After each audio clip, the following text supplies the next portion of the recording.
It is 6:37. We have Mr. Rittenhouse is participating via video. He's up there on camera. Dr. Kelly, will you lead us in the Pledge of Allegiance and the moment of silence? Sure. Thank you. Everybody, please Y'all, stand.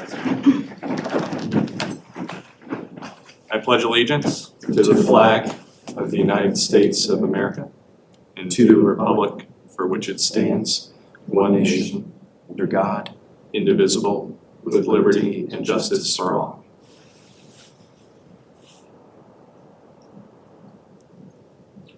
All right, please be seated.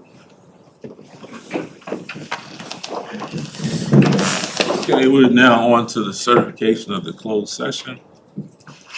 Mr. Kreitzer, can you give a roll call, please? Dr. Kelly, Yes. Mr. Key, Yes.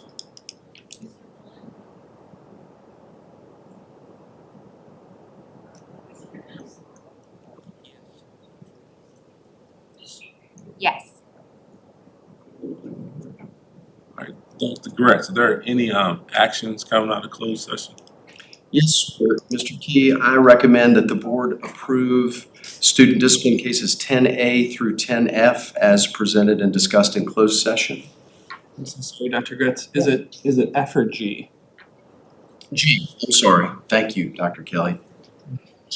10A through 10G. All right, I will entertain a motion. Move that we approve student cases 10A through 10G. Thanks, Dr. Kelly. Do I have a second? I'll second. Thank you. This is closed section, right? There's no discussion.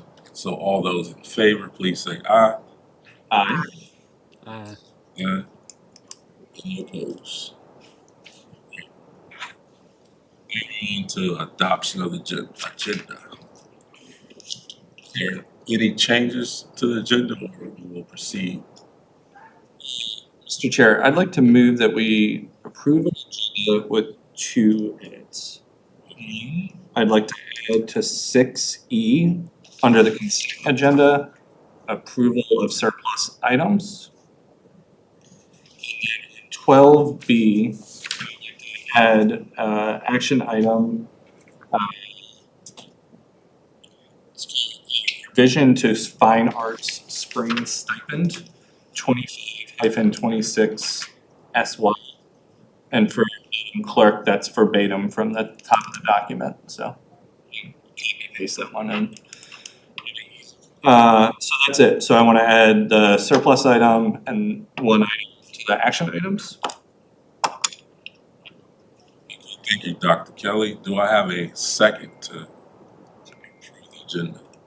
Adoption of the agenda.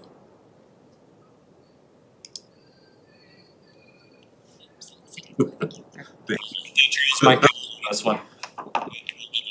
All right, any discussion? Those in favor, please say aye. Aye. Aye. Any opposed? All right. On to the consent agenda. Motion for the consent agenda. There are things that people want to, so sorry, go ahead, Ms. Sharna. Oh, okay, I thought you were reacting. I don't have any, no. Unless there are reasons to sever things, and it looks like everybody was at the board meeting, so the minutes are good. Mr. House, do you have the surplus item in front of you? No, I don't. Do we have it in a position where Mr. Rittenhouse can gain access to the surplus item info?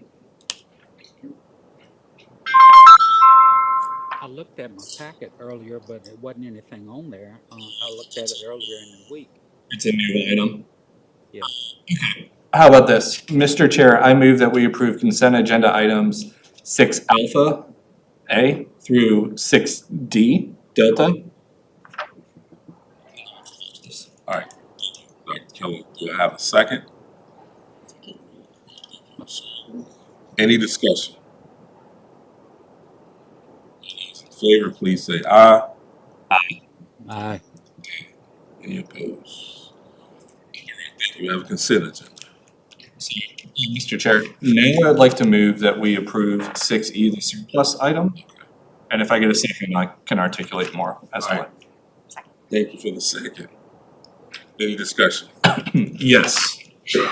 This is one where Charles had it in front of him, and so if our superintendent might voice over what the surplus item is, what's on our consent agenda, so we can vote on it.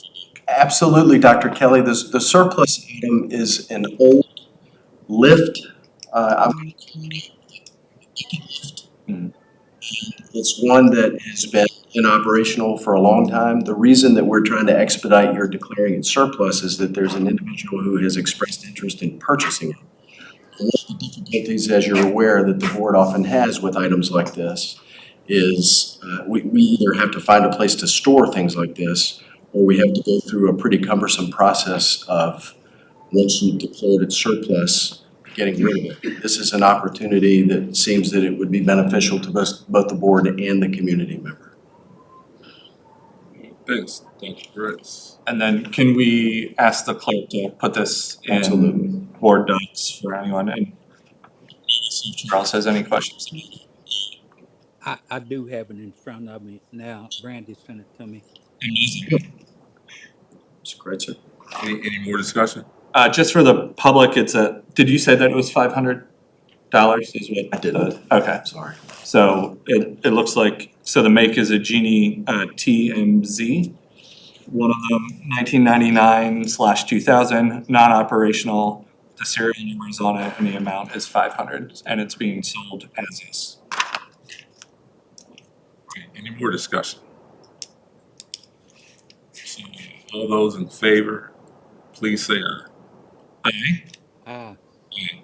Any opposed? All right. Now on to the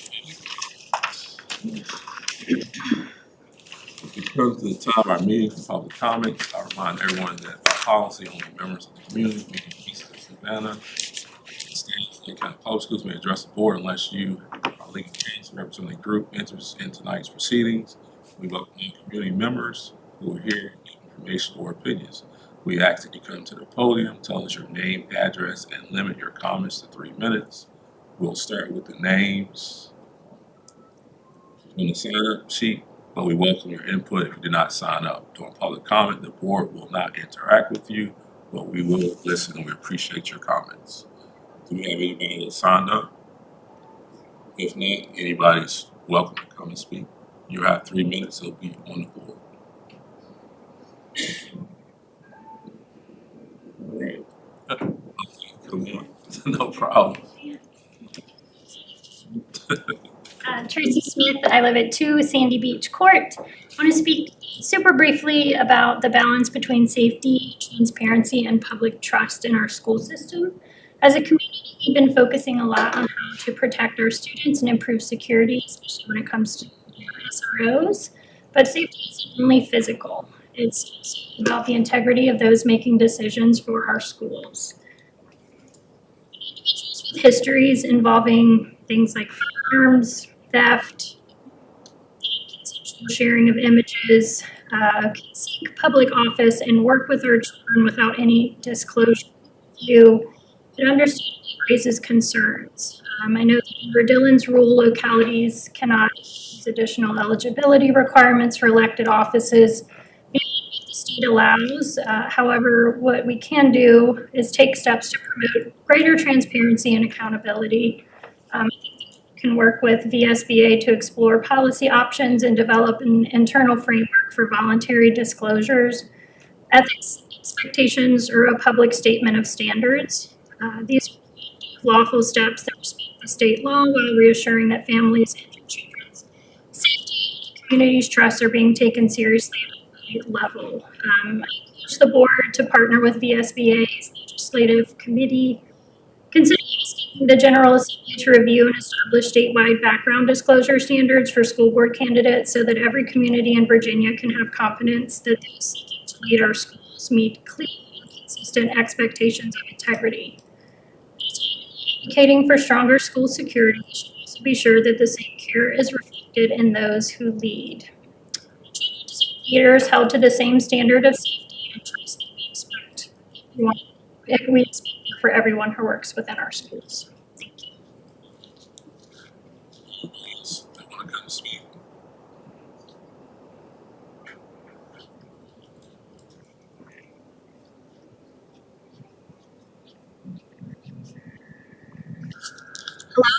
Is Madison Gifford. I live at 7 Barkley Lane, Palmyra, Virginia. I have been doing theater with the Fluvanna County High School for 5 years now. I was in Mr. E's original musical theater class, and at the start of that class, he originally said he wanted us to be able to do multiple different types of plays over our high school career. This would include comedies, dramatic pieces, Shakespeare, and musicals. We've done many a comedy, from Alice in Wonderland to Clue. We've done several dramas, including Eurydice, and we've done at least 2 Shakespeare plays. Personally, we haven't done a musical yet, and we would love to do one, and it would bring a lot of people together. We have a very wide range of people in theater. We have the athletes, we have people who are nerds, and it brings people together in a really nice way. Thanks so much.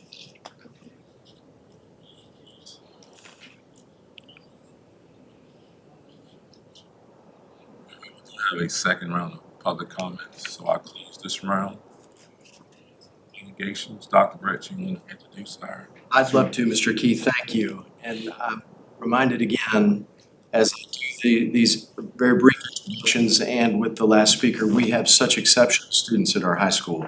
I recently had the fortune of sitting down with several of them, and we had a record number of students that responded to the invitation to be representatives to the school board as student representatives in accordance with school board policy that you passed 2 years ago. Was able to speak with several of them, with Mrs. Bruce. They were very impressive, just incredible students that brought a lot to the table in terms of what they would offer, but were able to connect the experience that they were seeking here to things that they wanted to do in the future, which I thought was really cool to see as well. And so tonight, we have 2 of those individuals, just impressive, wonderful students. They have requested that they not have an ornate flowery introduction from me, and I'm going to honor that, but I will just tell you that I think you are going to really enjoy working with Natalia and Amina, and you guys have the floor now. You said you might want to tell them a little bit about yourselves. They will be operating from a computer tonight and not paper, and in terms of the information that they've gotten from students that they'd like to share with you tonight. I'm thrilled to turn it over to them and to recommend them as your first semester representatives from the student body to the board. First. Sorry, I cut you off. Good afternoon. My name is Natalia Merchant, and I'm a senior at the high school. I'm involved with Unified Club and FCA, and I also plan on attending Christopher Newport University with the intentions of majoring in communications. To start off, our theater department is getting ready to perform The Curious Incident of the Dog in the Nighttime on October 29th at 6 p.m.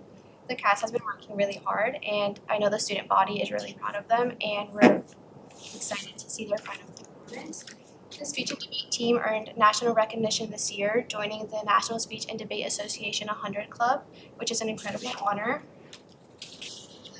Future Farmers of America also had a great showing, earning first place for their entire art and strong placement at the Forestry Field Day, where our senior team finished second place out of 34 teams.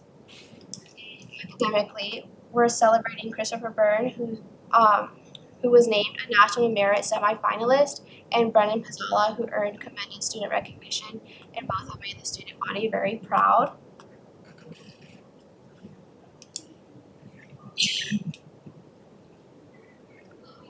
evening. My name is Amina Sadin, and I am also a senior at Fluvanna County High School. I am a member of our school's speech and debate team, our tennis team, and a few other clubs to list. I'm so grateful to be here and represent my school, and I really hope to make this semester a good one. And I'm just excited to share some highlights, so let's get started. Our Switches of Strength Club visited the middle school in September for National Suicide Prevention Month to spread awareness and promote positivity among younger students. In culinary arts, our students brought some major awards from the State Fair of Virginia, including first place and best in show for Haley Hall's carrot cake loaf bread, along with other several top finishes. Coming up soon, we have our Virginia College Application Week with Ms. Schindler, our new college advisor. She will be hosting on-site admissions events and many colleges waiving application fees. Seniors have also been visiting campuses like William and Mary, Virginia Tech, and JMU as we start planning our next steps. It has been a great start to the year, and me and Amina both look forward to working alongside all of you this semester, and we thank you for the opportunity again.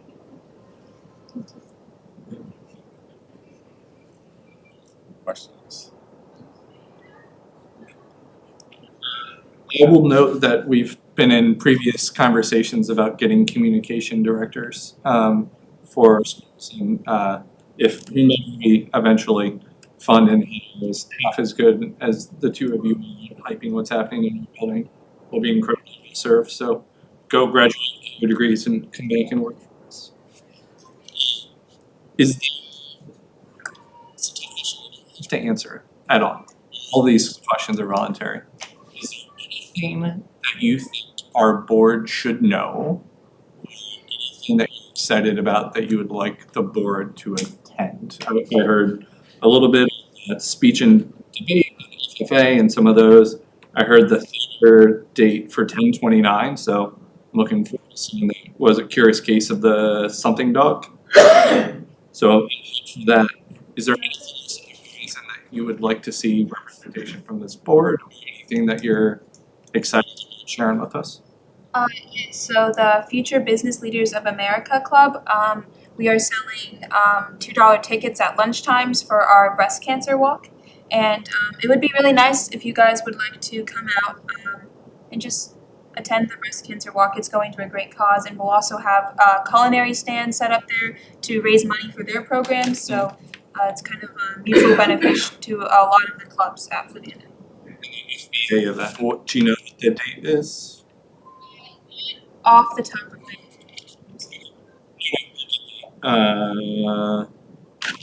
The we'll find the date and make sure that we get it to the public. And the strength, they usually do a big event with the students, but is that at the end of the year? yes, that's for the semester.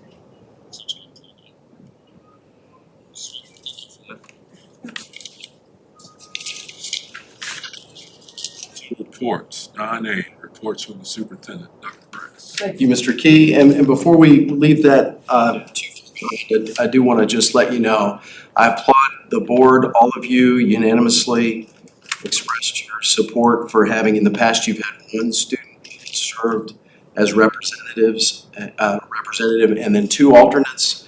And so you decided to have two that would join you for the meetings with alternates. So we're going to have Natalia and Amina for first semester, and then Heritage Ivy will be the alternate in case one of them can't be there. She'll be able to come. And then second semester, Braden Rugy and Sam Loving will serve as representatives with Kyra Pennington as an alternate. We'll introduce them certainly when they come in January, but again, just thrilled to have you with us. Students know that even though we put them in the most intimidating seat possible, just because of vacancies, you are no obligation, like at any point, you're welcome to sit there if you.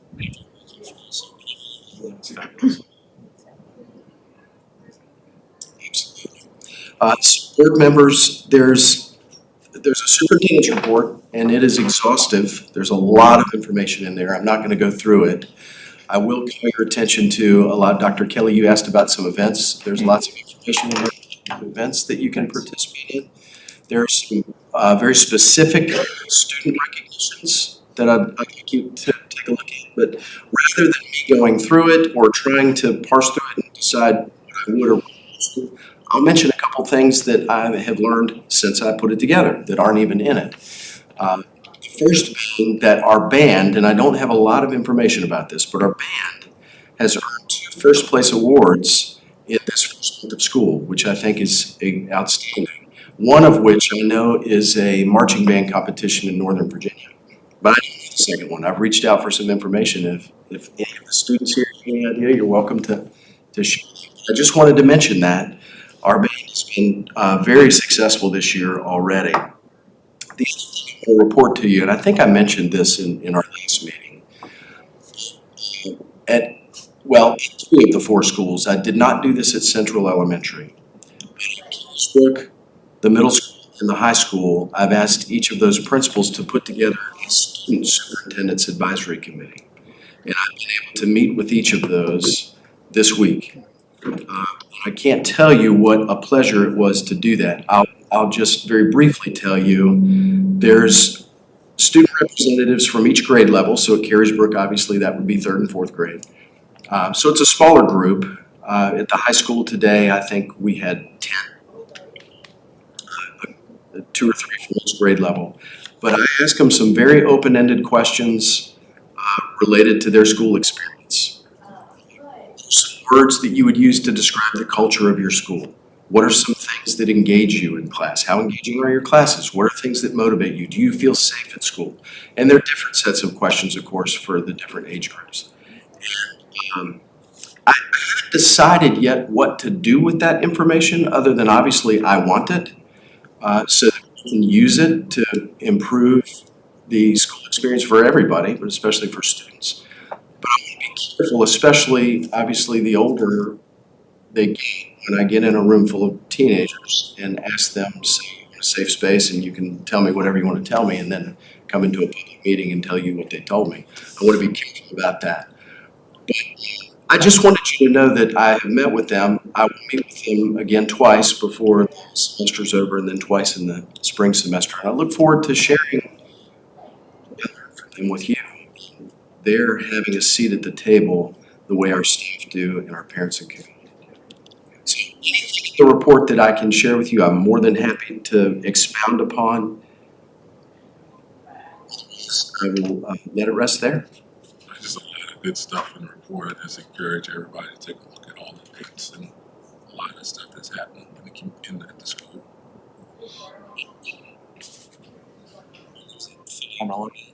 Of amazing stuff going on.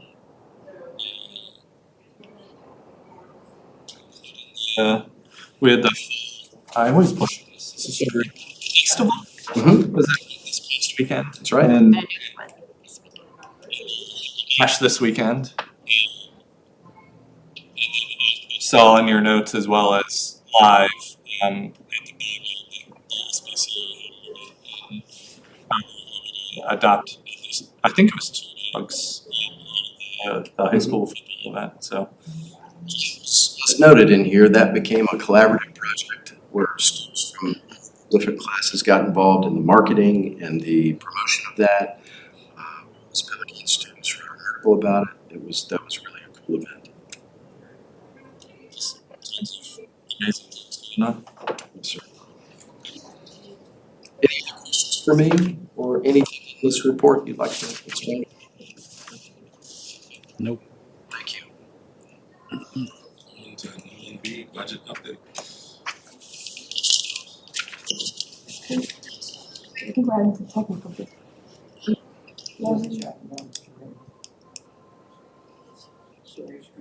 Yep.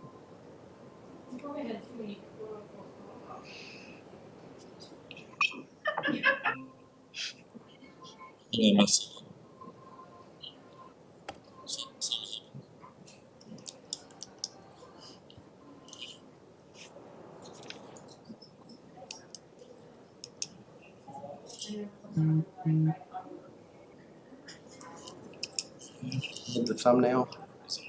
Not work. Then you have to make it bigger. Oh, there we go.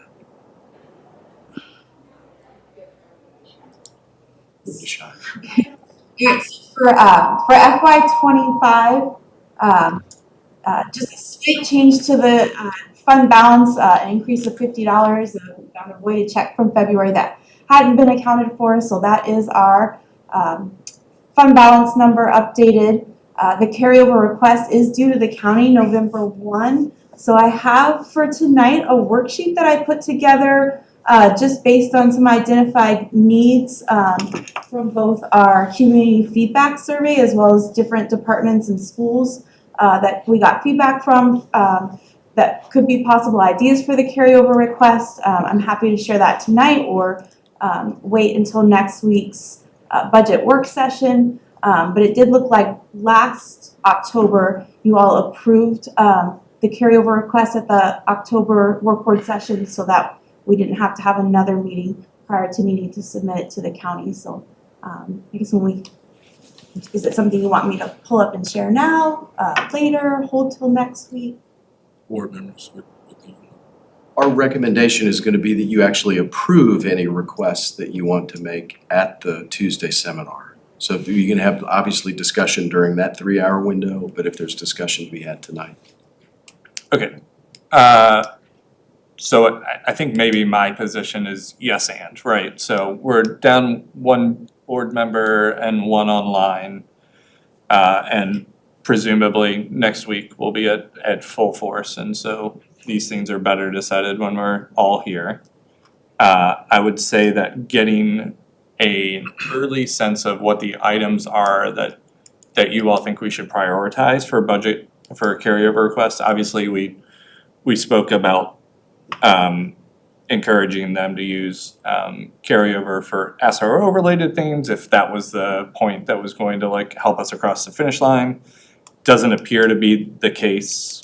We have a long-standing conversation with the supervisors related to continuing to ask for carryover to work on bathrooms at Central.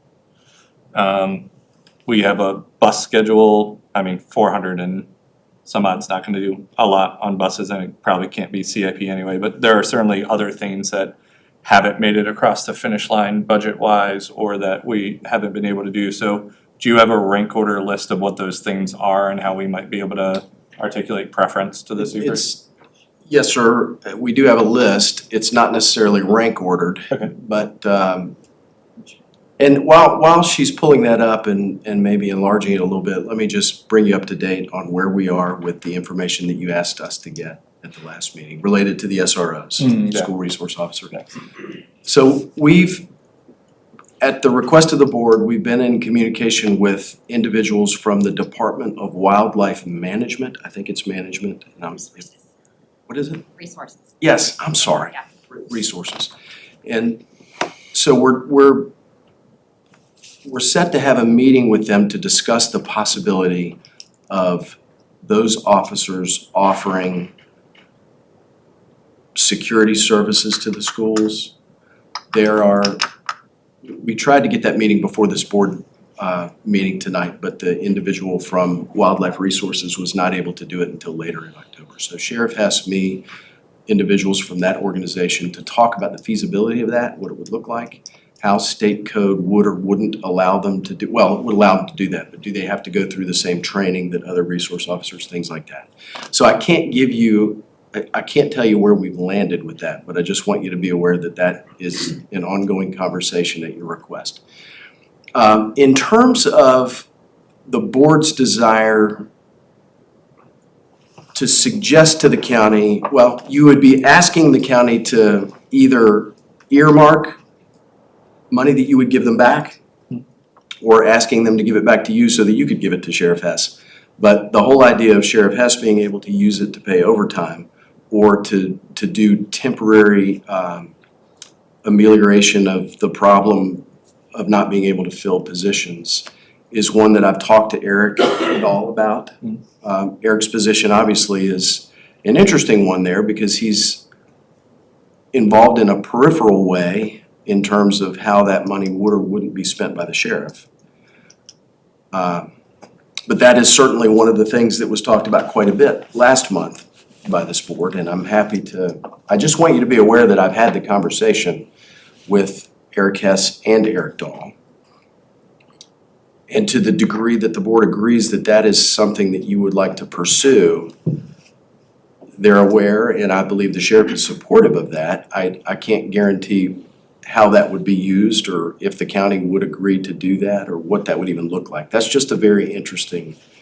It's an interesting one. So I wonder if I couldn't nudge the board to think about it in this way. So ultimately, one, from my perspective and legality, et cetera, we're not asking them for our money. We're asking them for money that is returned to the county. It's theirs. They don't have to give any of it back to the schools. We're remarkably grateful when they do. I hope that we're also gracious about it, but so one, it's theirs and we are happy to be the recipient of what they can afford to turn back to the schools in the event that they can.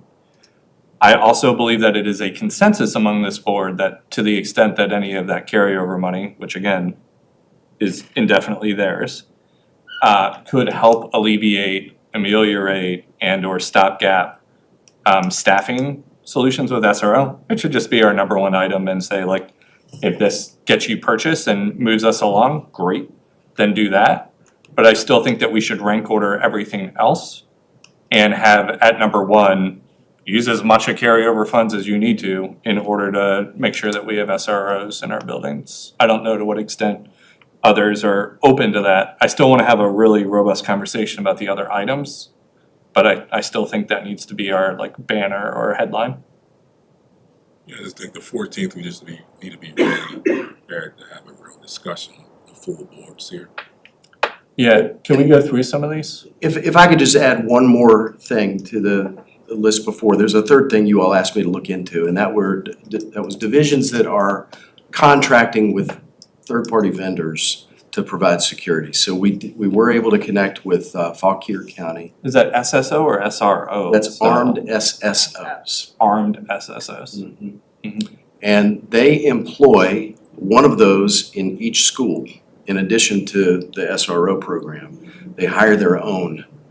And I don't know how much in the weeds you want me to get tonight with that. They stipulate that they hire people who have retired from law enforcement within the last 10 years. In good standing.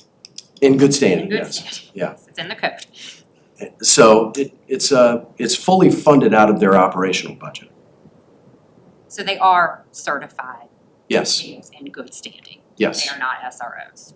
that's But right. they're not just, security. Not just somebody Yes. with a gun. Yeah. That's right. I mean, my ideal point, and I've been pretty clear about this, I know that I've gotten some wildly erratic responses online, but my position continues to be, as we have an SRO program, I want one in every single building. And so to the extent that some carryover funds can do that, that's great. There is a huge difference in community building and in relationships between us going out and hiring rent-a-cops versus us having an SRO program in which our sheriff's deputies are embedded in our schools. So for me, that is the ideal point and something that we should continue to fight for. And to the extent that staffing needs is at the sheriff's office and we're able to do that, I'll be certainly satisfied. We need to explore the other things and we need to give voice to a willingness to forego other things in order to make that happen. But functionally, when the sheriff's office can fill us at one per building, I believe that's the ideal state. Do we know the status of the sheriff's office as far as their status of being able to do that? I know that there are 4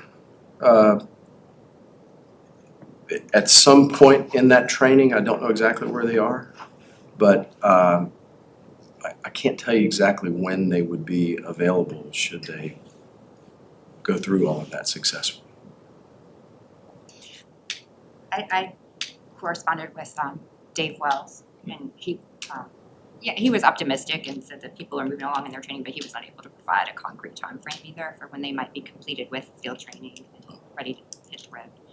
So, Yeah, I think there's varying lengths of how much training people need based on their previous experience. And so for some, it may be a couple extra weeks. And those who are coming out of the academy aren't going into our schools. I would imagine that those folks would be sort of filling other roles to free up staff. right, and I think this all, exist on the concept that we're not gonna lose anybody else in the interim and have anything else to, backfill. So I just think that we really need to make it a priority and work in conjunction to make sure that just because it's not mandated at this time, that it is always in the forefront and something that is seen as necessary.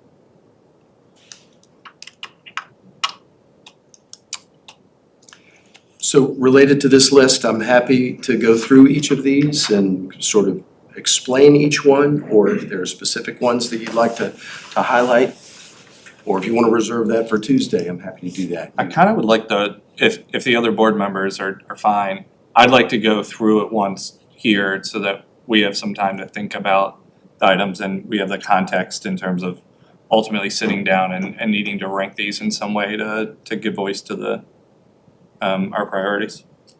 Absolutely. So the first two, you'll notice the first is school resource officer positions. And the second is school safety officer positions. And we've said we don't have staff available now to man the metal detectors to be using those throughout the day. We use them obviously at pressure points during the day.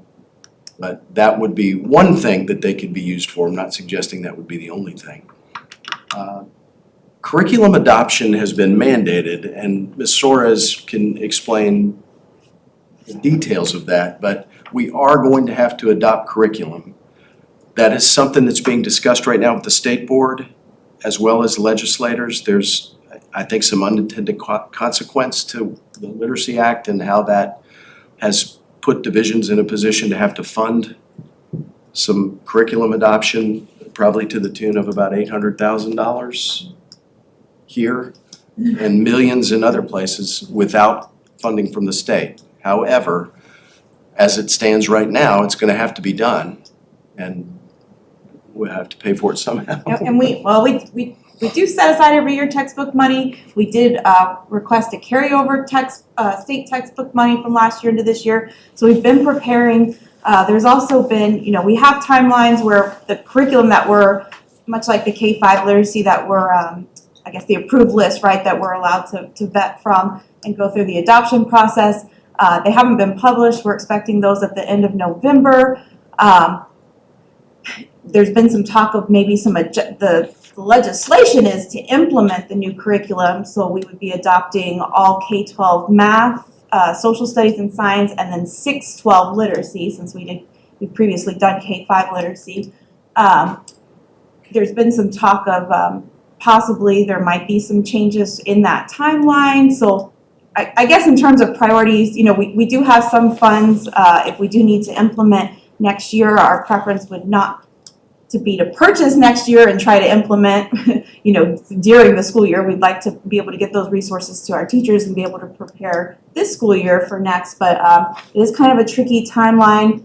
The biggest feedback we've gotten from both staff and parents is, ebooks. So we, have the one-to-one Chromebooks. We do have some resources that are in ebook format. It's great for, being able to access anywhere. When updates come or changes in SOLs, the cost to, generally the publishing companies will then update your ebook for you versus if you have hard copy text and you're having to replace those, and you don't have to worry about, lost and damaged books. However, there's definitely a lot of support for, even if we don't buy textbooks one-to-one for students, to at least have one class set of everything just available to meet, different needs and preference learning styles. So that is, though, going to be a little bit more of a cost, So on this one, on the instruction, on the curriculum adoption, so you're saying that it could be to the tune of $800,000. There's 200 here. How much was the carryover from the state? I think we requested 300 for carryover from the state, and then I think there's an additional 2 in our textbook lines. My only concern with, honestly, I want to put it out there just to keep an awareness about it, but in terms of, requesting carryover in that timeline, if the state were to adjust our timeline, we wouldn't be able to carry over this money requested. So it could possibly not be the best use of carryover request funds if something changes with timeline for our adoption. Yeah, okay, that's also a concern for me as well. And then as it relates to ebooks versus not, I feel like I just saw and forwarded along an email related to getting textbooks for students who kind of have an IEP or perform better with physical text versus textbooks, et cetera. Do we currently purchase some number of physical books so that when students with IEPs or other needs? Yeah, absolutely.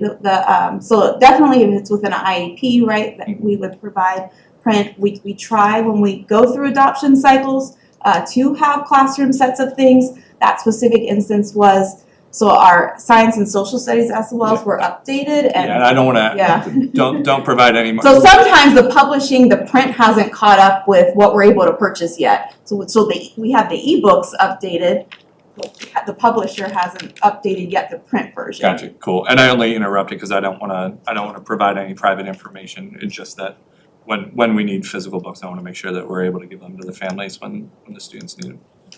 Thank you for that. You bet. The attendance item, we had several lengthy discussions last year during our budget process about, I'll summarize by just saying the increased prominence of attendance as part of the state's measurement of school quality.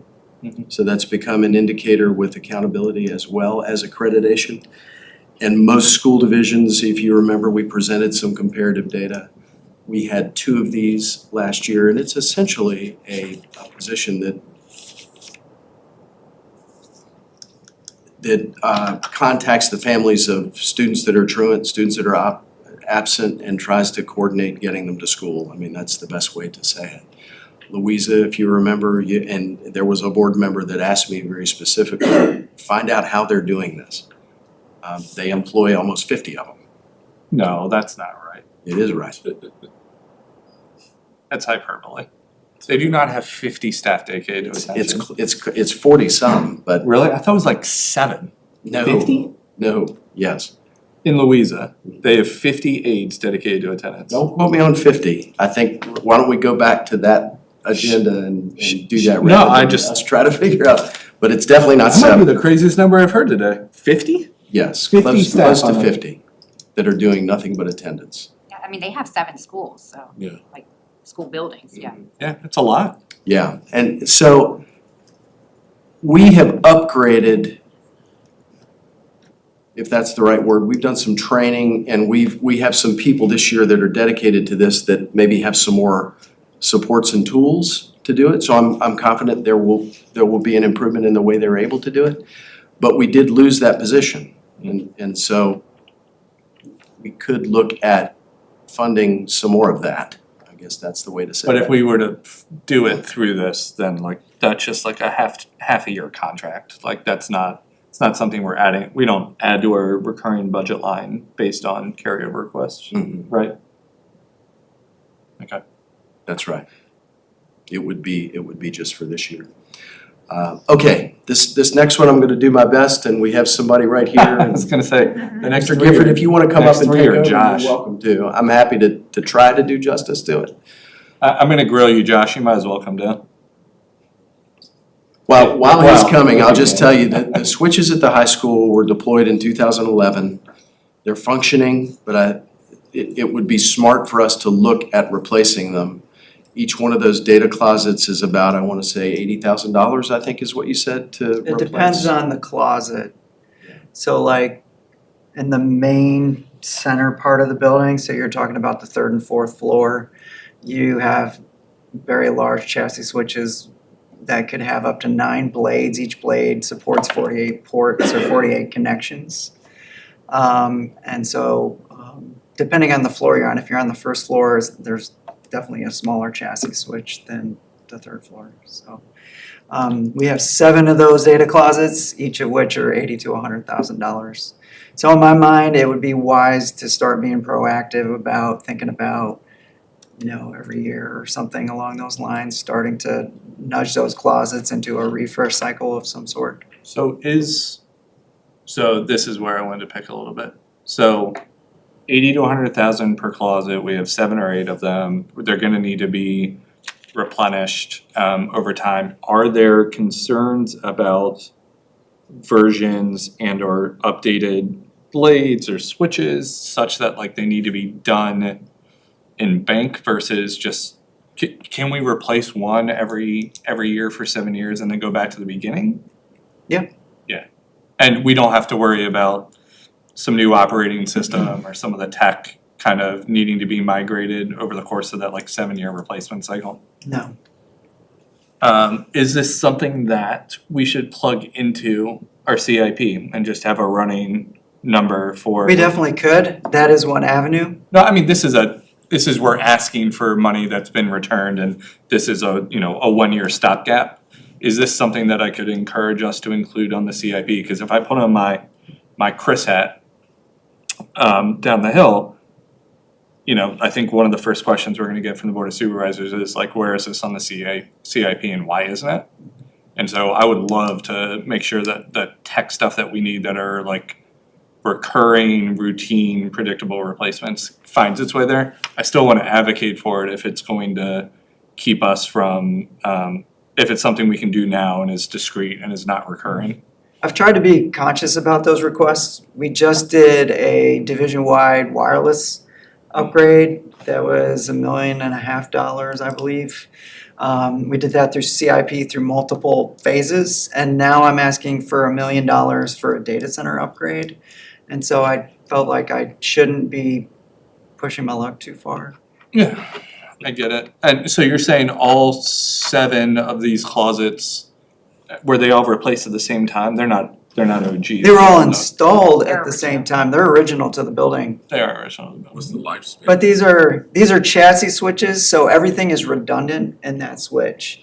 I've had very good fortune with the partner that we're using for these switches. They're built like a tank now, knock on wood, but the building was built so that everything is grounded well. All this equipment is on generator power, so they don't really take the electrical outage hits that we see in the other buildings. And so this is being just more proactive, because like you said, operating systems, firmware, things like that, we're pushing our luck by the time you get to the end of that. If you do a 1 year for 7 years kind of. That's super useful. And then the road 22. So I was talking about the other buildings that do take power hits. We do have what's called uninterruptible power supplies or backup UPSs and all of our data closets at the other buildings. But we do have power outages about every 2 to 3 months for all the other sites. And those UPSs are only going to stay up for about 20 minutes because the buildings are not on generator power for all of the data closets. And so the 9500 fiber switch, we have one in all the head ends of each building, and they connect all of the switches or all the data closets in the building back to the head end, and then the head end connects them to our data center.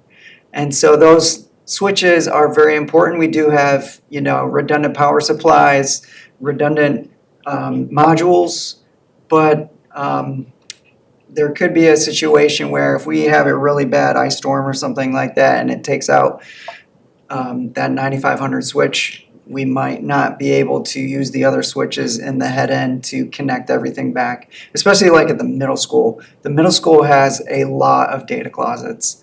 And so there's no way that all of the other switches in the stack are going to be able to aggregate all of those fiber And the cords. 9500, is that that's 20 grand or that's? Yes, for- so these are, the difference between the 9500 and the chassis switch is the 9500 is what's called a one rack unit switch. It looks like a VCR or a DVD player or something like that. It's a very small switch. It's more, I don't want to get too techie, but it's more like a access and distribution switch, where the chassis switch is made thinking that there's a lot of throughput in this sort of scenario. So the chassis has a better backplane than the 9500 switches. But for the lower elementary and middle school, you don't need as much throughput. They're not doing as much intensive sort of queuing of the bandwidth.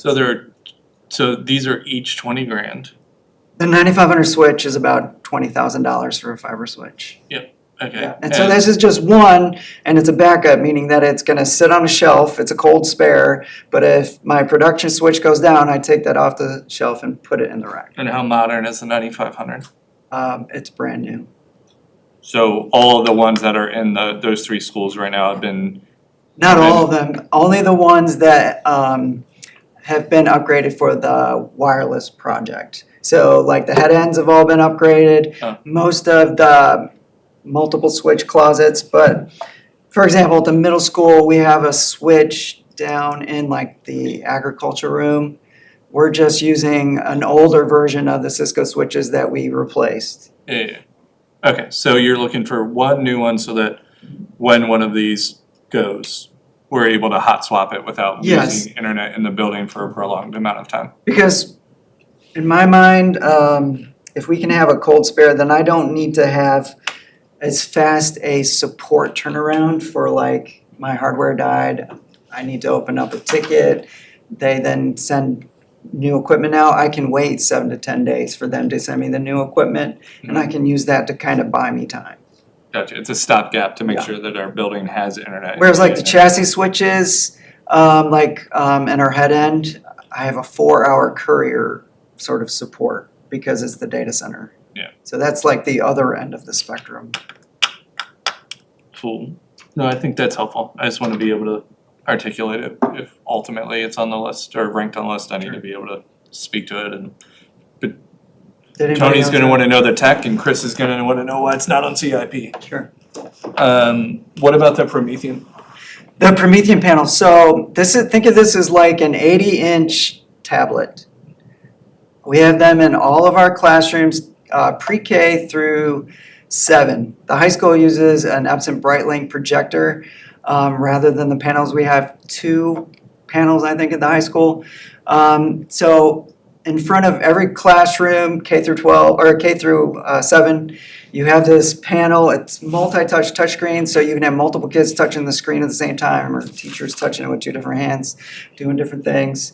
It's very interactive. So like if I'm doing a slideshow and I want a student to share what project they've been working on, they can actually screen share their Chromebook screen to the Promethean panel, and then that's shared with the classroom. There's all sorts of wonderful features with this. You can actually, with software, you can split the screen. You can have whiteboard on one side and then some sort of interactive, whatever you're doing instructionally on the screen.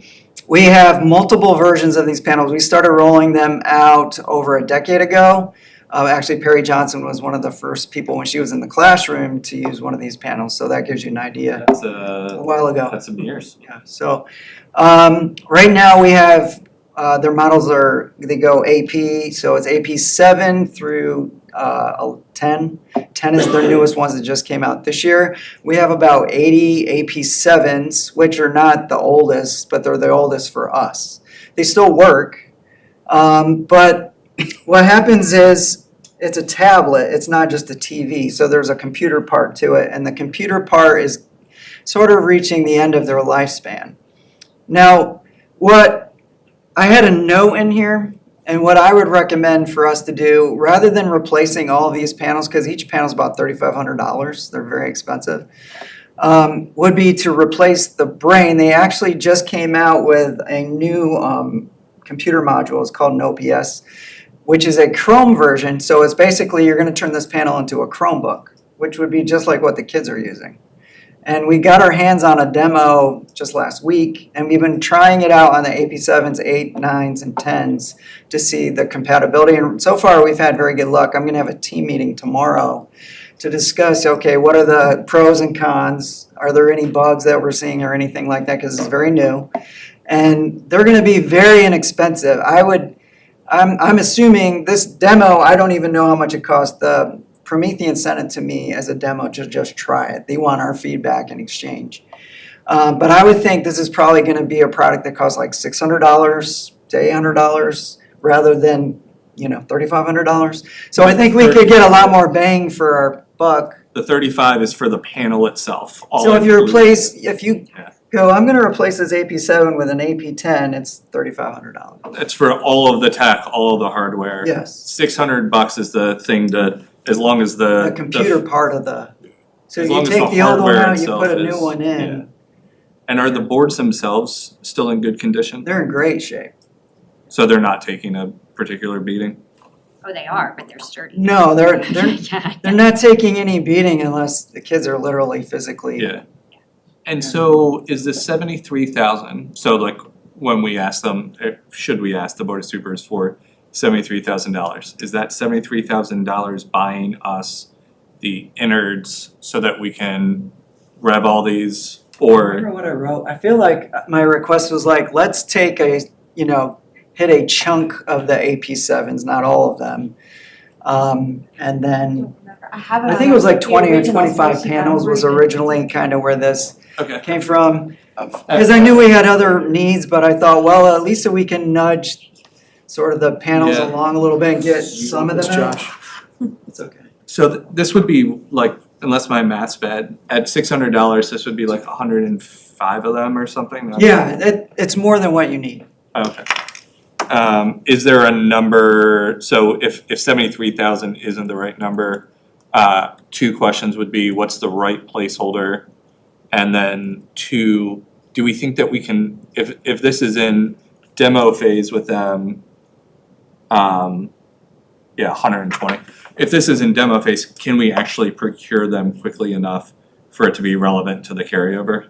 Yeah, so they were telling me that they should be on sale coming in November.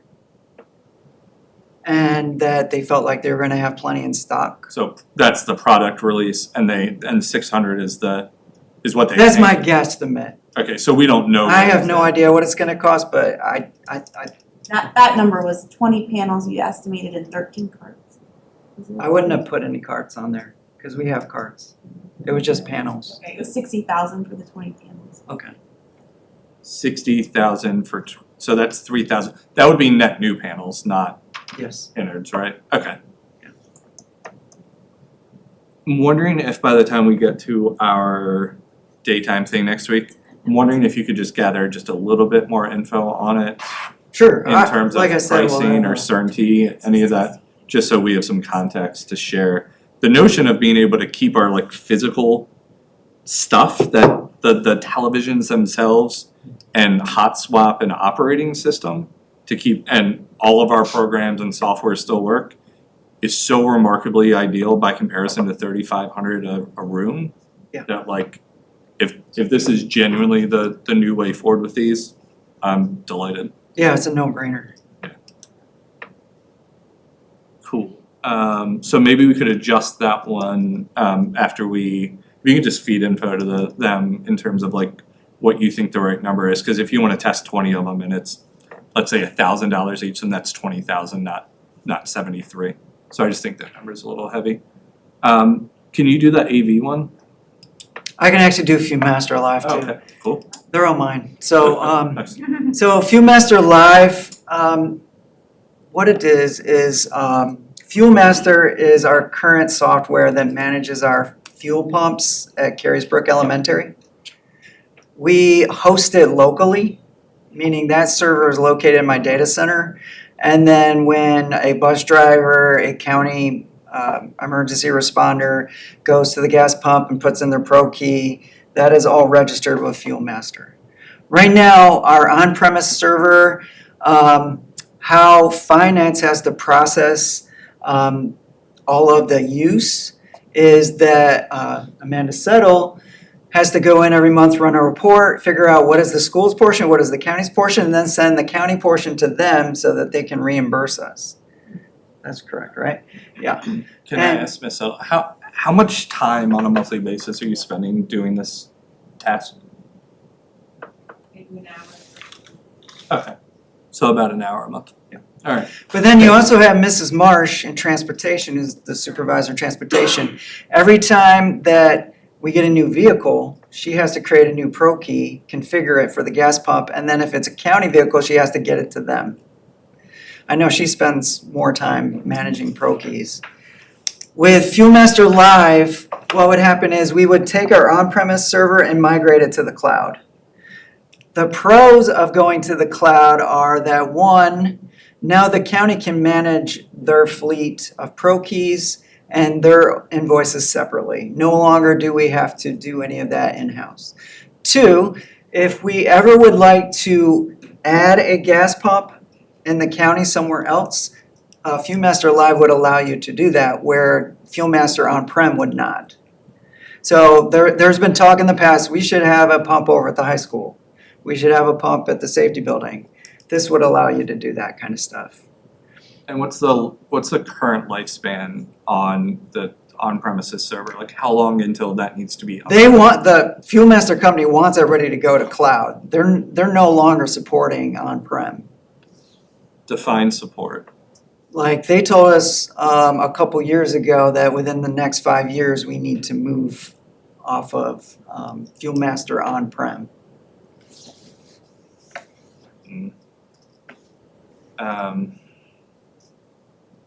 Seems like a hefty bill for us to pay I would, because they if want it to was change me, I would the try to right? split it with the county since we're sharing it. It's all the county's money, man. Yeah, I know, but we're the ones managing it, so. I'm with you. I know that Mr. Pullen had pretty passionate thoughts about this one historically, so I'll ask him again what his stuff is on this. It sucks to have to basically pay for a cloud service when our current solution works, and fundamentally we're just being kind of gouged to make that jump. So That one should get approved, no problem. But this one that allows for one, growth. I mean, it hasn't gone It through. does, scalability. That hasn't gone through our board We didn't do in this. the 3 or 4 years that it's been. I mean, Right. the county You'd have to for do it then. should- I think we've asked them before, but that's cool. The AV for the high school auditorium, so in the auditorium, the projection system, including the projection screen, is original to the building. And so the projection screen is not tensioned. And so when you project to the screen is kind of wavy. And so if you've ever been to any sort of meeting where they do like a PowerPoint, so like for the athletics meeting, they'll walk you through slides, and it's so hard to read because it's not tensioned. What this would do would be to upgrade the screen. It would also upgrade how we connect from like the front of the stage to the projector in the booth in the back. Right now it's a VGA connection, which is very old technology, and we would upgrade to HDMI. And that would allow us to then be able to upgrade to a newer projector, things like that. So You guys still literally have VGA run yes, from the bottom of the stage all the way up to the booth. yes, and in the booth. It's awful. It is awful. When When people come to present, we have to give them adapters. That's not great. Yeah. I feel like This would also, sorry to cut you off. We would also include some microphone upgrades. So you're looking like backpack type lanyard style mics, because right now we have the handhelds.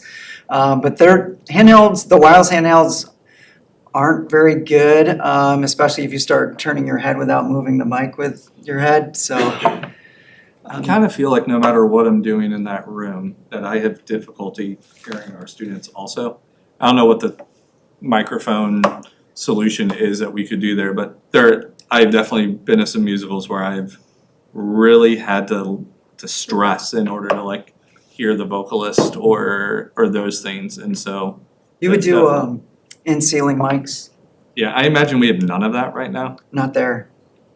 We actually out of Central. Not for this, because we gotta quick turn this, but could we get what the cost would be for that? For which part? The Uh, microphones? Like, what would it cost to have the like in-ceiling microphones so that like when we go to a play, we can hear people a little bit better? This 45,000 is an accurate quote. Should they want to mic them? I got this, received this quote this summer from a contractor out of Charlottesville. Mhm. To add the microphones, I would think it's probably like 5,000 more tops. Because it would already be included in their scope of work, it's just additional material. And those would be all, like, if one were to do that, those would then be piped through the speaker system and integrated Yes. and all that. Okay. Can you explore that number for me? Sure. It's possible no other board member cares, that's fine. As long as we know what the number is, then we can at least have a conversation on it. Last one too. No, I'm not the groundskeeper. And was it Madison? Ms. Gifford, as you write your report for Mr. Pace, you can tell of all the wonderful answers that your father just gave us. Thank you. Okay, and the last item? So the last item is a tour cart at the high school, but for maintenance and groundskeeping. My understanding is we currently have one. I think it's around 15 years of age and seems to be reaching the end of its, they're having a lot of issues with it and don't expect it to last much longer. And so I don't think I could answer any more questions right now about that. Yeah, I talked to Dr. Stribler to make sure it's had at least an 8-foot bed, 6 to 8 foot bed, because I know the EMT at the athletic events is requesting they have something that's large enough in case somebody get hurt to be able to transport them from wherever to the ambulance if need be. Oh, so this is just a So- cart so it has not body related assistant. to lawn cutting? Yeah, but you want to make sure at least has a long enough bed where you can put somebody in a stretcher in the back. Got it. I think it's multi-purpose. Yes. Yeah. So this is a stuff/human if needed mover, not Because- part of the lawn equipment that If somebody get hurt on the football field, you don't they gotta wanna- get them off. You don't Or necessarily. like cross-country out in the middle. Anybody. I thought I had heard that we needed some new Field hockey, anything. actual lawn cutting equipment as well. Was that not part of a conversation we've had recently? That was. And is that something that should appear on a list like this also? Well, we don't have any kind of proposal for that. I see. Okay. And so for this one, it's our understanding that the one that we currently use for these purposes is that end of life? Well, none of them have long enough bed for a person. Even the current ones? Okay. Yeah, can we, I like that parentheses, if we can stipulate that whatever we buy have that length, then we won't get in a position where we ask for money, buy something, and then are upset later about it. Cool. What are we missing? In a world in which, obviously, we're gonna talk again next week and we're gonna say, these are the things that the county could do with the return money, should they be inclined. Like, what is not on this list that we would like to see a number and or a line item to discuss next Wednesday? Did we get any specific feedback from the survey? Do you have that to share? Do you want to jump to that I can now? jump to that now. Yeah, we can jump to that. Oh, sorry. Cool. Well, I mean, Yeah. kind of transition. Yeah. It's a great idea. Or Mr. Rittenhouse.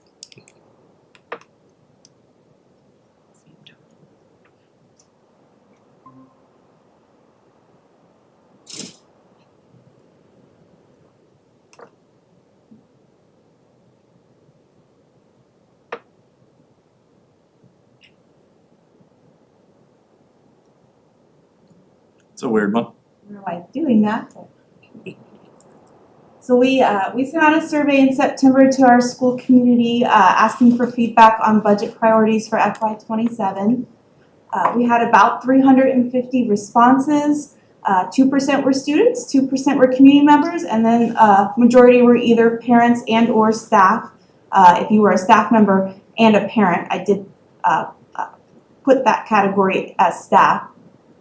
Here's a breakdown by location in terms of, I think the question was, what school do you most identify with? And we had quite a high rate that identified as having students across multiple schools or being connected to multiple schools. So there's really only one question. We asked for those responding to identify each budget category as either a low, medium, or high priority. So this shows, I can try to make it a little bigger. Maybe not. So this shows those priorities, and they're kind of ranked in terms of, so low priority means they had high or the most high or medium, and then ones towards the bottom had more responsive as the low priority. Here's maybe a better way to look at that. So just because though you can see something ranked lower doesn't mean that they didn't have a lot of medium and high support also, I guess is the best way to say that. But these are kind of ranked ordered by number of responses for medium plus high support.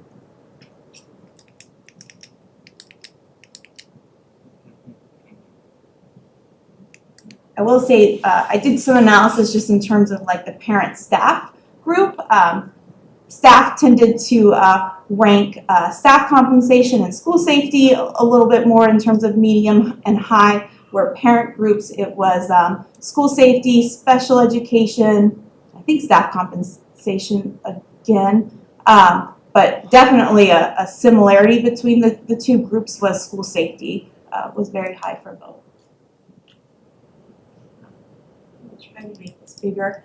There was also, I guess not really a question, but one other it was an open-ended response where people could, give more detail about their rankings or just even give any other suggestions or feedback that they had in terms of budget priorities or even cost savings. And so I tried to do some kind of, I did like a most frequently occurring distribution of different themes. So requests for competitive salary and benefits to retain and attract staff ranked really high, as did concerns about insurance costs and the quality of coverage.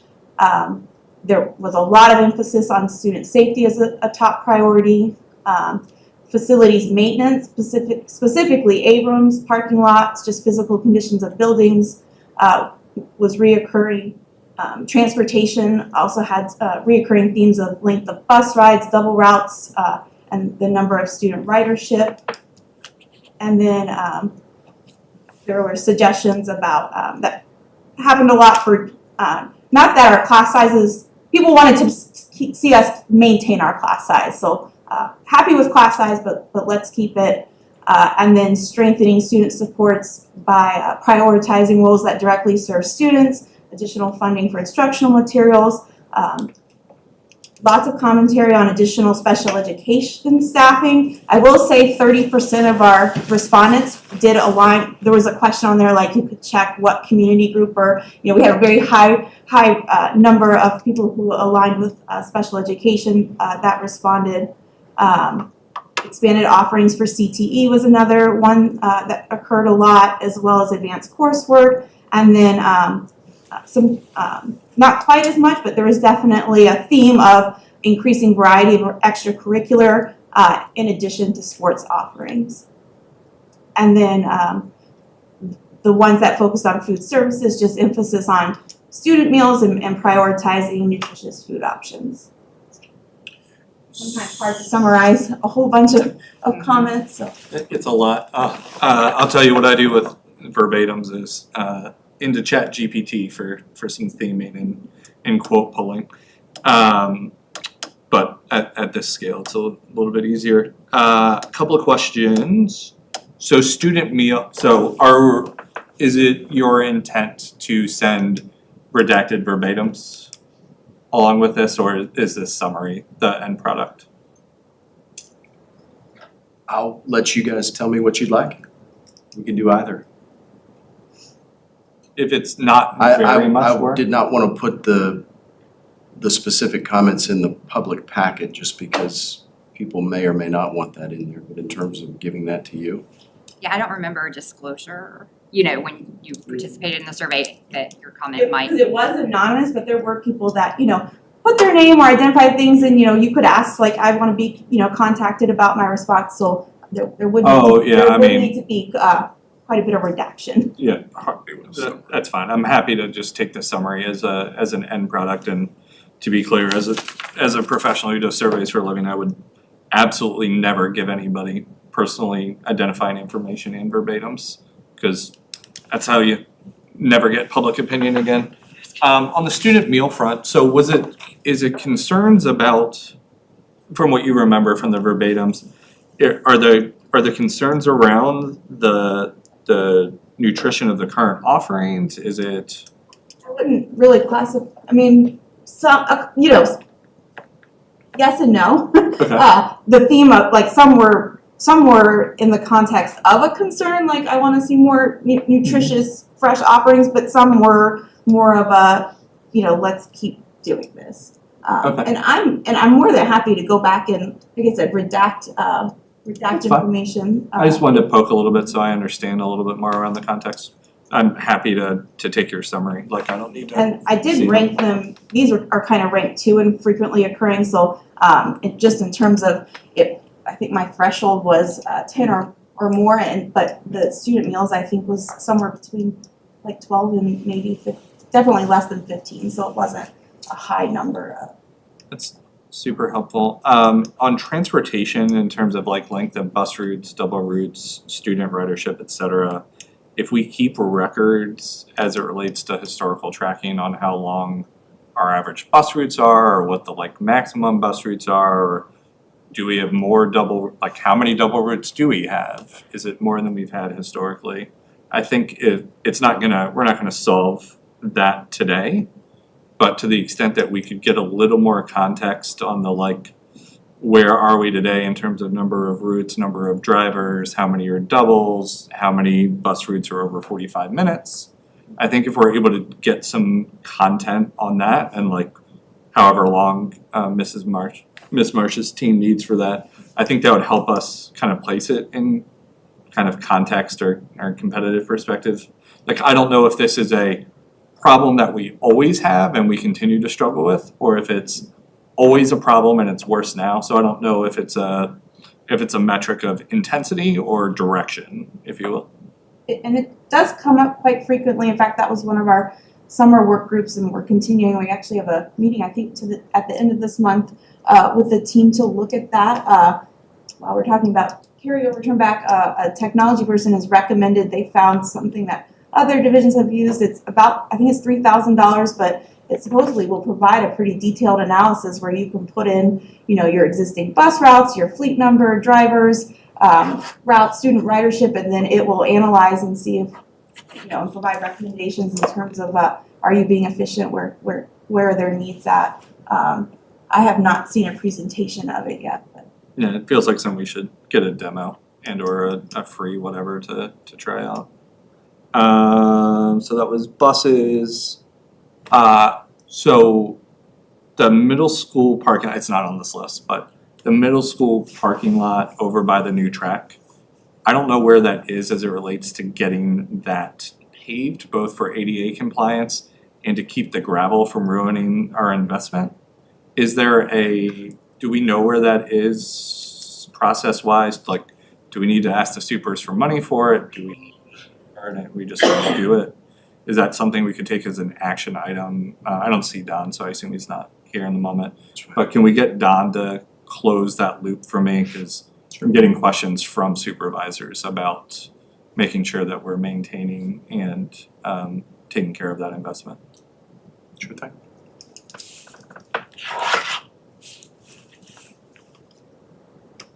I don't think our carryover is gonna fix our salaries, benefits, and insurance, but I surely wish it would.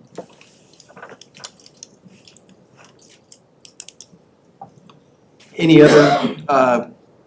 direction for us in terms of what we can prepare for you on Tuesday related to carryover?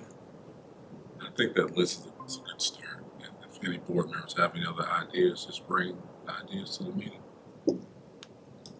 Yeah, I can definitely, if anything else comes to mind, I know I gave Josh a lot of homework, sorry about that, man.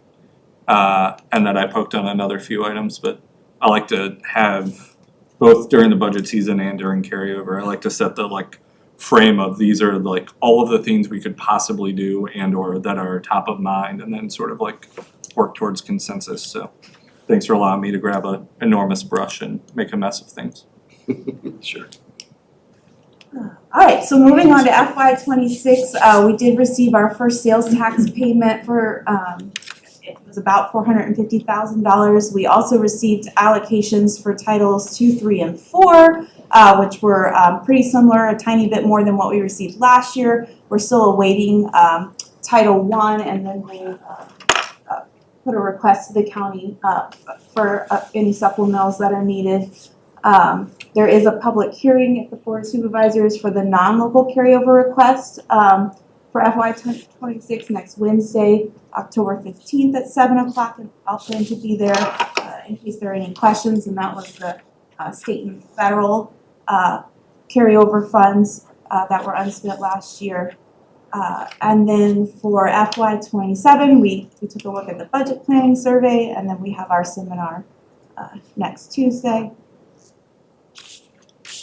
And then in your packet are, if you have any questions about the financial summaries for either FY '26 or FY '25, I'm happy to. No questions. And then the last thing I think under budget is for FY '26 every year, we provide just how instructional funds are allocated to each school. So we allocate based on student enrollment. This year we funded at an average of $105 per student. And then, hard to see, but I kind of did a chart of just the enrollment across our schools, and then you can kind of see the funds and in terms of the categories for that funding, and then the total funds. And then of course, any, so these are school allocated. Teachers also receive through these funds individual classroom monies, and then if there are any needs that schools have or departments have above this, we of course support those requests at the division level funding.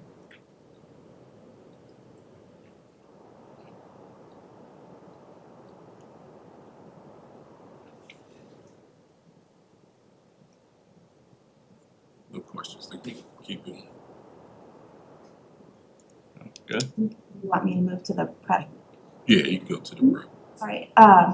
So there are no changes. Well, actually, the only change is the address because prep moved, but there's no changes. This is just our service agreement for the financial services that we provide to prep, and we the last couple of years that $89,250 has been what we invoice them for services. We did let them know it's been quite a number of years since we have increased that number, and so we have been speaking with them and letting them know that there might be a slight increase to that next year. And PREP, just for reference, is the regional consortium we're a part of to accomplish specialized services for students.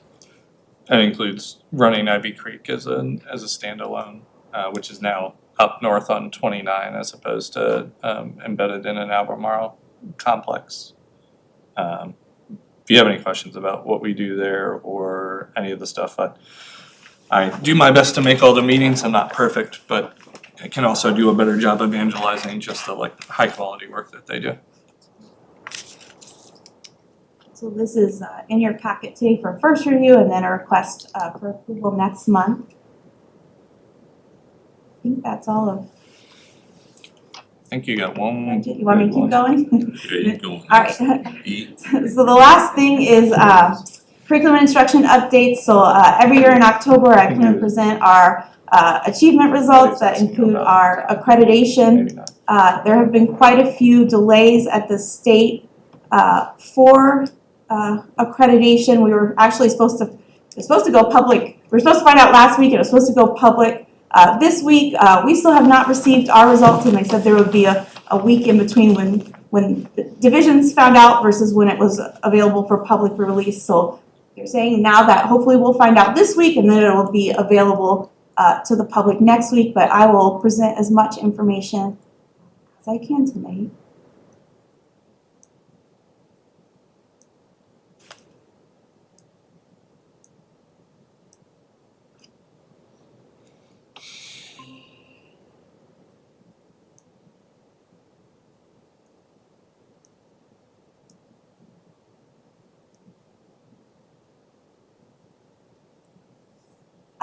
So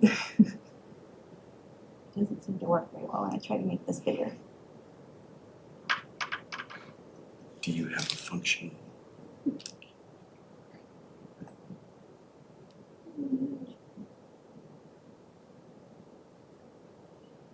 You can do the same thing with your mouse, with your trackpad. The expansion. That might help. It's not I tried, working it's not for working. her. Oh, really? That's awful. I'm so sorry. Sorry, we get a close I'm up not of doing Charles. this again, Josh. Charles, we got a close up of you for now. Sorry. Do you One second. just let him do it? Sure. And then I give up. No pressure. Are you guys good on time? Thanks for sticking it up.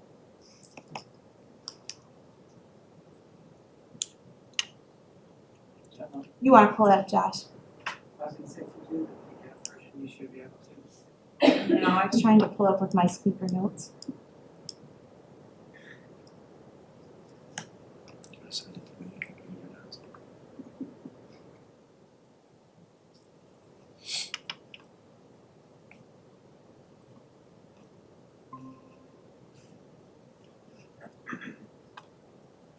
Or if you just don't go on to the presenter. There's been a lot of changes to the overview for the accountability and accreditation. Previously, we had the levels 1, 2, and 3. I think it was a color system 2, green, red, and yellow. In terms of different achievement levels, they've kind of worked to combine the two models so that federal accountability and state accountability is better aligned. And here is what that looks like.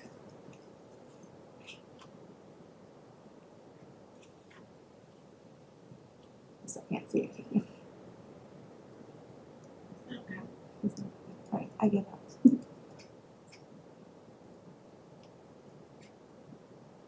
You mind presenting, George?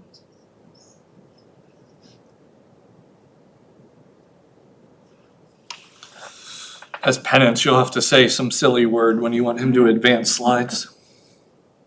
Pinochle? Trying to save him from having to Sing do a that. note.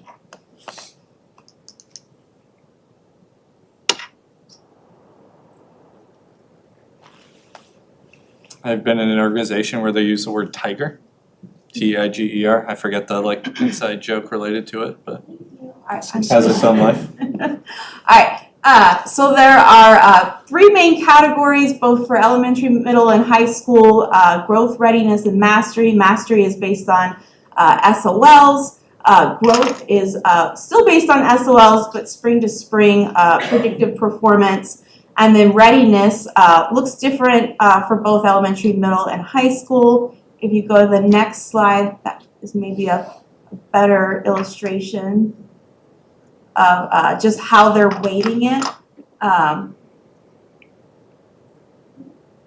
And so you can see, actually all of our K-7 schools are going to be on the elementary model. In order to be on the middle school model, you had to have 8th grade. So FMS will actually be on the elementary school model. Our high school is on actually a middle school, high school combined model. This is a summary of 3 models, but I think there were actually 9 different models. If you go to the next slide, there we go. That's a even more detailed breakdown of where our pre-K7 schools are. You can see the weighting within the categories. So mastery for our elementary, 65% for SOLs. Growth will be 25%. And again, a spring to spring growth on SOLs. And then the last 10% is our chronic absenteeism rate. And then if you go to the next slide, there's our middle school, high school combined model in the middle. Mastery on that model is actually only 50%. It has growth again, although that's just growth for our 8th grade. Growth only goes from 4th through 8th grade. We get 10% for our 4-year graduation rate. And then the readiness category for that model is 30%, and it comes from chronic absenteeism at 5%, advanced coursework, and again, that's just 8th grade. You only get advanced coursework for middle school. 3E readiness, which has to look at enrollment in advanced courses, enlistment They use the ASVAB and then CTE credentialing. And then they also factor in another 5% to readiness for the 6-year graduation rate. So they're looking at 2 different cohort rates for graduation. So define 6-year, is that a time series, or does it just mean the percentage of students who graduate within 6 years? Right, so they're following a cohort of students through 4 years, and then the 6-year has to do with some of our students that get like applied studies or some of our English learners, right, or are Gotcha. able to continue school. Who have a little extra time to finish up. Okay, thanks. So if you go to the next slide, so all of those areas and weighting total up to 1 total score point for each school. And those are the 4 categories: distinguished, on track, off track, needs intensive support. In order to be, I guess, what used to be the old language, well, accredited, you're shooting for 80 points or higher. There is a disclaimer, I think I put it at the bottom as a footnote, but basically you could be on track and receive, somewhere in between 80 points, but if you have any school that receives a federal identification based on subgroup performance, so in comparison to others in the state, so they're in the lower performing, compared to others in the state in that subgroup, you can have your school's overall rating lowered by 1 category. So you could be on track accredited, but you had a subgroup of, 20 kids in a subgroup that was underperforming comparatively to the state average. You would then go from on track to off track in terms of your accreditation rating. Got you. And so that comparison point is not the specific subgroup versus non-members of that subgroup. It is that subgroup against statewide norms? Yes. Yeah. Okay. Kind of like a bell curve. That makes sense. When I heard you say it the other day, I was like, we're just gonna get tuned up. And that is a really big change, because it used to be you got your state accreditation, and then we had, federal identifications for subgroups where sometimes you had improvement plans based on that, but that federal never impacted your state accreditation rating. And then on the next slide, just highlighting some different rule changes between the old accreditation and the new accountability model. So it used to be that student group participation that you received a federal identification on. There had to be at least 30 students in that subgroup. They've lowered it, so now you only have to have 15 students in that subgroup. English learners used to get 11 semesters. Now it's effectively 3 semesters before they count. There's been some changes with when students transfer in and out, just kind of increasing kind of the who we're counting. Medical exemptions, student absences, and parent refusals. A lot of the times we could drop those out when it came to accreditation. Now it's, everybody counts. They're looking for at least 95% of students to have tested, regardless of, why they may not have. Recovery is a pretty big one. It used to be, you got a point for pass if you passed your SOL, but if a student passed 1 year but had never passed before, they got additional points. There is no such thing as recovery anymore. Growth has changed. It was growth in grades 3 through 8. We now no longer get growth for grade 3. It's just grades 4 through 8. And then probably the biggest change with growth, it used to be growth was kind of like a bonus. So if a student didn't pass an SOL, but they grew a whole lot, we still got points for that. Now growth is calculated for all students, so it could be a such thing as negative growth. So if you are a student in a Math 6 class taking an SOL, you do really well and score 500 and something, and then you go the next year in 7th grade and are placed in an advanced class, and so you're in a harder math course with SOL, but you don't perform as high on that SOL at the end of the year because it's more challenging coursework. It essentially is like negative growth. I'm guessing that's not the only punitive thing in here. The English language learners being expected to be accountable for passing SOLs in a non-native language after 3 semesters in school, meaning like 3/4 of a year, is absolutely asinine. Like, is not in alignment with the time it takes for language learning, especially in second, when it's not a native language. I don't know how on earth somebody who has never or who has limited English skills can sit down and take a standardized test and then be told that they failed this because they're still in the process of learning English. So I find that to be among the list of just really short-sighted mechanisms here. Go to the next slide, Josh. So this is just how they did some indexing both with mastery and growth. So they essentially, it wasn't just, you got a point how it used to be if you pass the SOL. Now there are different levels. Those are advanced, proficient, basic, or below basic are the levels that students can score on the SOL based on ranges, and there's the weighting for that. And then same with growth. They have given different weightings to the where they fall on that standard deviation. So next slide. That's just a little more information about the 3E readiness for high school, and the different indicators that it's looking at, again with dual enrollment, industry credentialing, and then enlistment for military.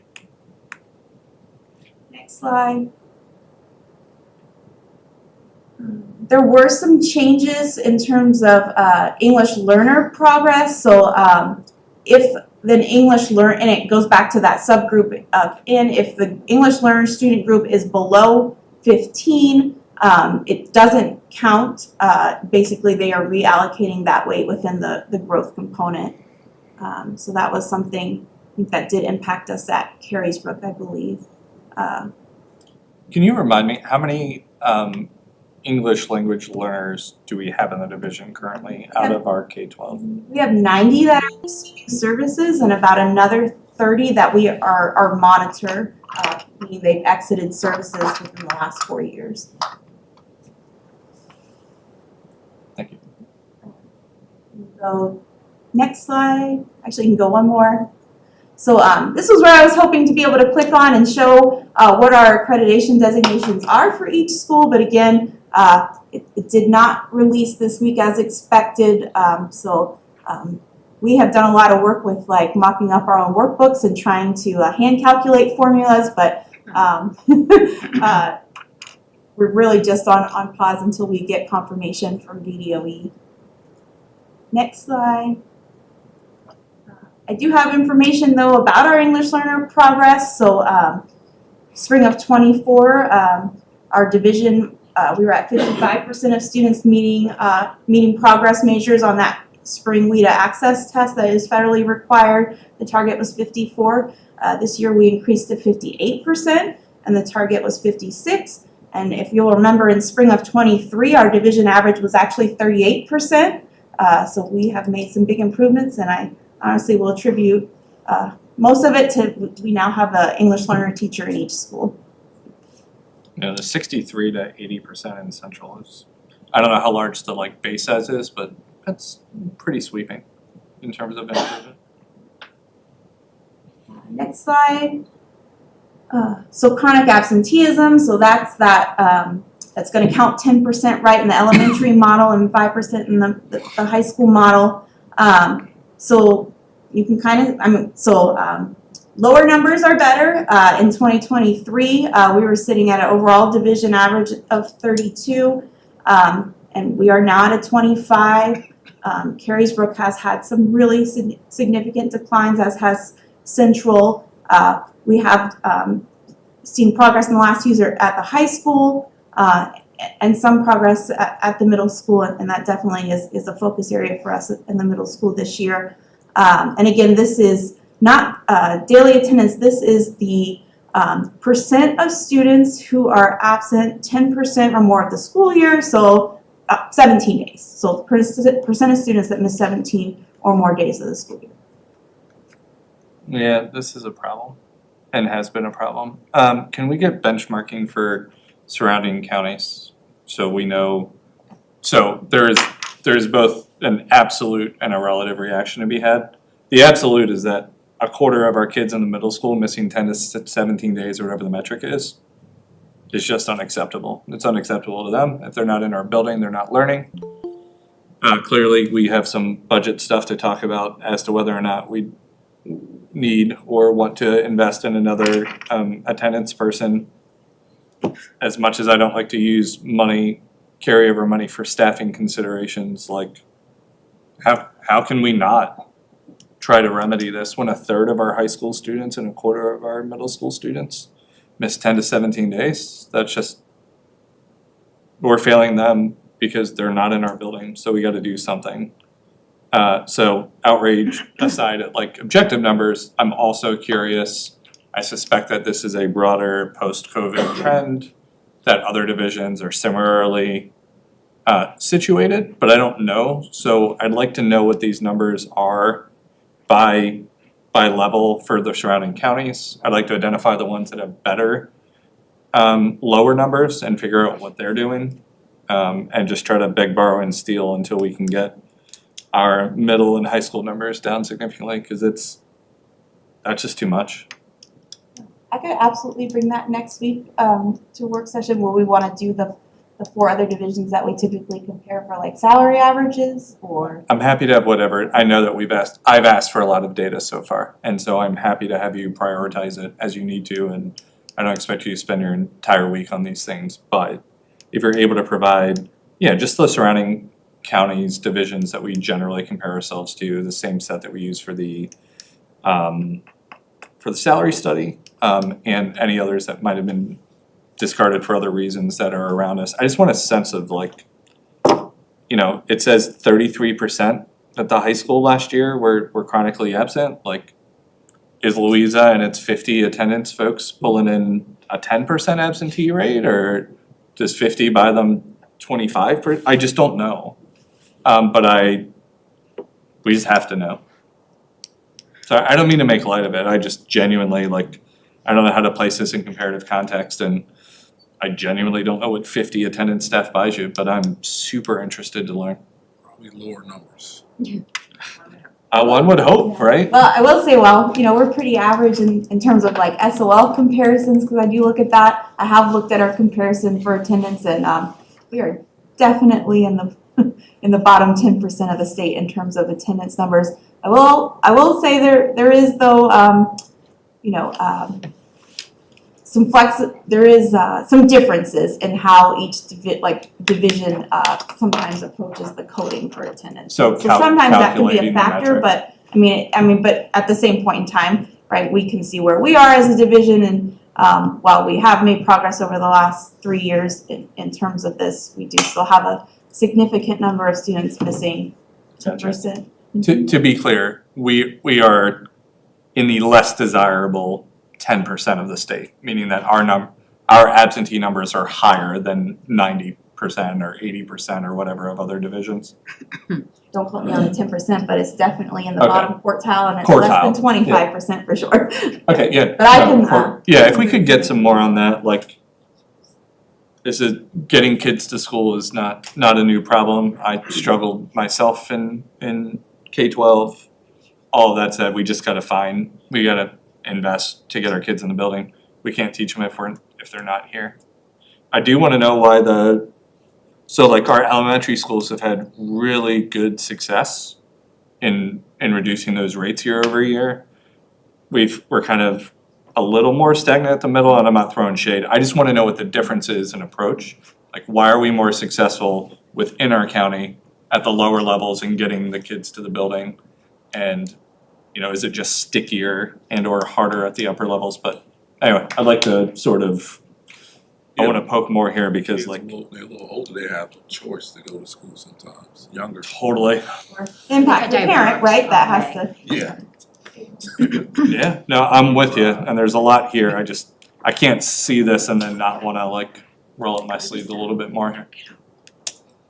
One thing I will just mention here, since you've asked about that is difficult, And I've just kind of made a note, it may be something that the board would like us to do a presentation, just an informational item about attendance, what we're doing as a division, what the different folks are doing. I mean, The state's definition of an unexcused absence versus an excused absence has changed throughout all this. So an excused absence and unexcused absences are the only ones that the school division can address in terms of consequences and ultimately working to have support of the community agencies. And the new definition of an excused absence is that the parent is aware. So you can literally have a child that has missed 12 days, and if at any point, 17 days, and if at any point the parent acknowledges that they know that those absences exist, the school division is powerless to do anything about them. sorry, and that is new codified language from our legislature that created that definition? I don't know how that happened. I can Yeah. just tell you it wasn't that way before.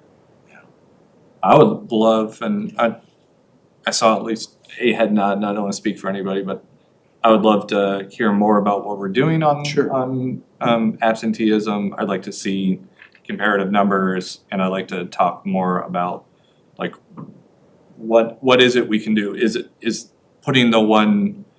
adding one more person focused on attendance on our roles going to, like, are we gonna see a pivot or a shift in our trajectory? Would it take 25 to get the job done? Like, I'm sort of at a loss when I see these kind of staggering statistics.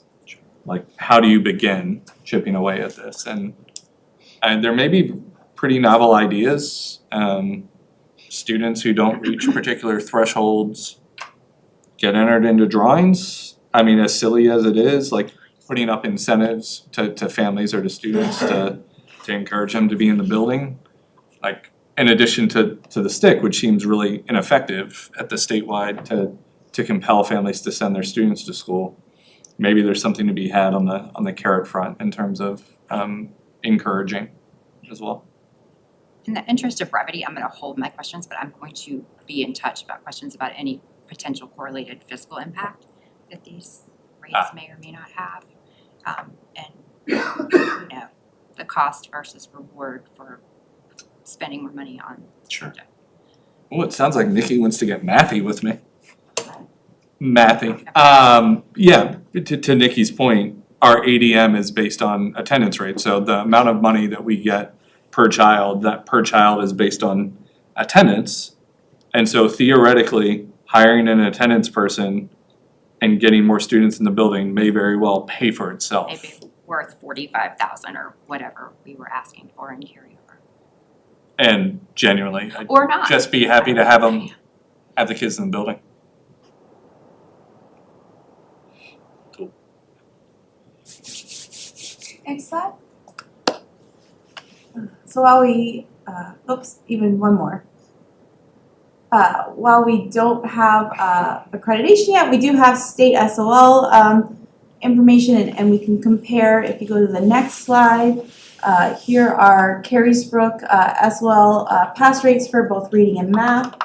We did see a decline in Carysbrook in reading last year. I will say it was a pretty big lift with our new literacy curriculum, and we did not have a full-time reading specialist the entire time last year at Carysbrook. So I do think those two things may have contributed, and then, you know, every year it's one test on one day, and cohorts of students, you know, are different each year. So What is the division? Is it average, the two elementaries?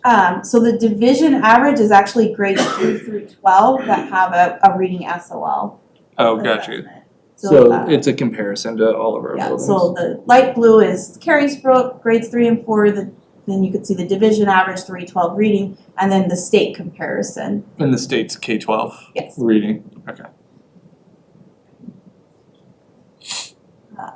And then Virginia studies, this one is actually just comparing Virginia studies, not history as an overall average, so that's why the division, or the school and division is the same, because we wanted to see what the state specifically was for Virginia studies. We were quite surprised by that decline. We've typically been very strong and above where the rest of the state has performed in Virginia studies, and that was not the case this year. So it has been a focus of our fourth grade Virginia studies teachers, and again, there was a lot of conversation around time for Virginia studies versus new literacy curriculum implementation. We did have a change in history SOLs, and then again, different cohort of students. So, but that is definitely a focus area for this year for Carysbrook. Sorry, so that's 48% of our fourth grade Virginia studies did not pass the SOL? Right, so 52% passed, right? And like I said, we've always been, the state, and this, I was expecting to see a big decline for the state, but the state average held steady, so, Can I ask delicately if other scores for that particular cohort are trending down? well, I mean, you did see. I'm talking about fourth grade specifically. Yeah, and so our reading score right for Carysbrook declined, and the fourth grade reading specifically was lower than what we typically saw. So again, sometimes differences in cohorts of students. Yeah, that's substantial. So going to the next slide for Fluvanna Middle School, we saw increase both in reading and then a pretty significant increase in math. In fact, we were above the state average this year in math, so that has not been the case for quite some time. So if you go to the next slide at the middle school, we also saw a big increase in our science for grade 5.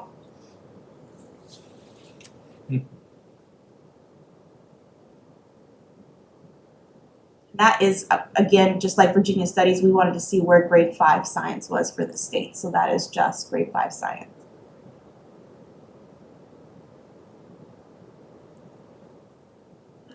If you go to the next slide for the high school reading and math maintained at the same pass rate as last year and continued to be above the state average.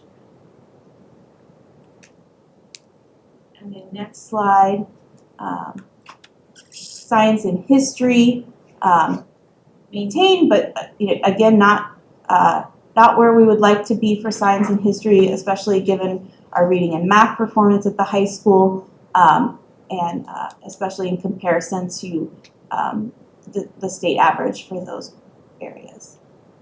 So science, so we have specialists and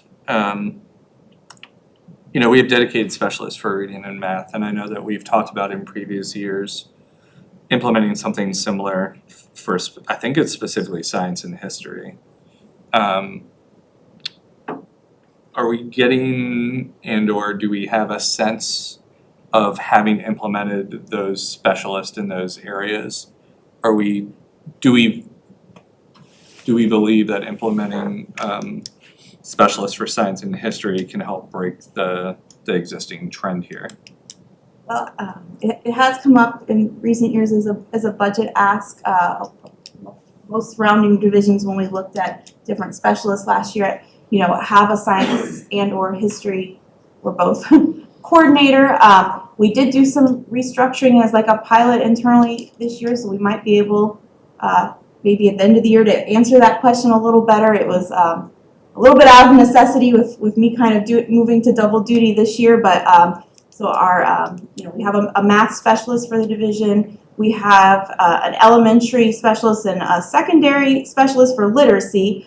Our K-4 literacy specialist has kind of shifted up to support middle school through 7th grade, since it's technically elementary, and a lot of initiatives with curriculum and tests were moving up that way anyways, and she had that foundation. And then our secondary literacy person is still supporting literacy at the high school, but she is also supporting science and history for middle school and high school this year. And then our elementary literacy specialist, just with the integration of literacy, is going to support science and history more within the literacy framework. So we are trying to existing staff to see if we can support this need a little bit better. Next year and a new budget cycle, you get to see both specialists for science and history among the like broad, if you will, framework of considerations. And then I also would like to see some recommendations as it relates to administrative flowcharts and ownership, because as you indicate, your job is doubled and is unsustainable as a job function, and so that needs to be broken up, and we need appropriate staff to help our teachers and our students on science and history. So to do some of that this year. We've been trying to, leverage and adjust with what resources we have. We did change course sequence for science this year at the high school. So environmental science is now in 9th grade and all students will take it. And we've moved biology to 10th, and that's that SOL, the federally mandated SOL test for science. And so we're optimistic that, maybe an extra year of science that relates and provides a little bit better foundation for biology that all students will take prior to biology will have a positive impact on student performance.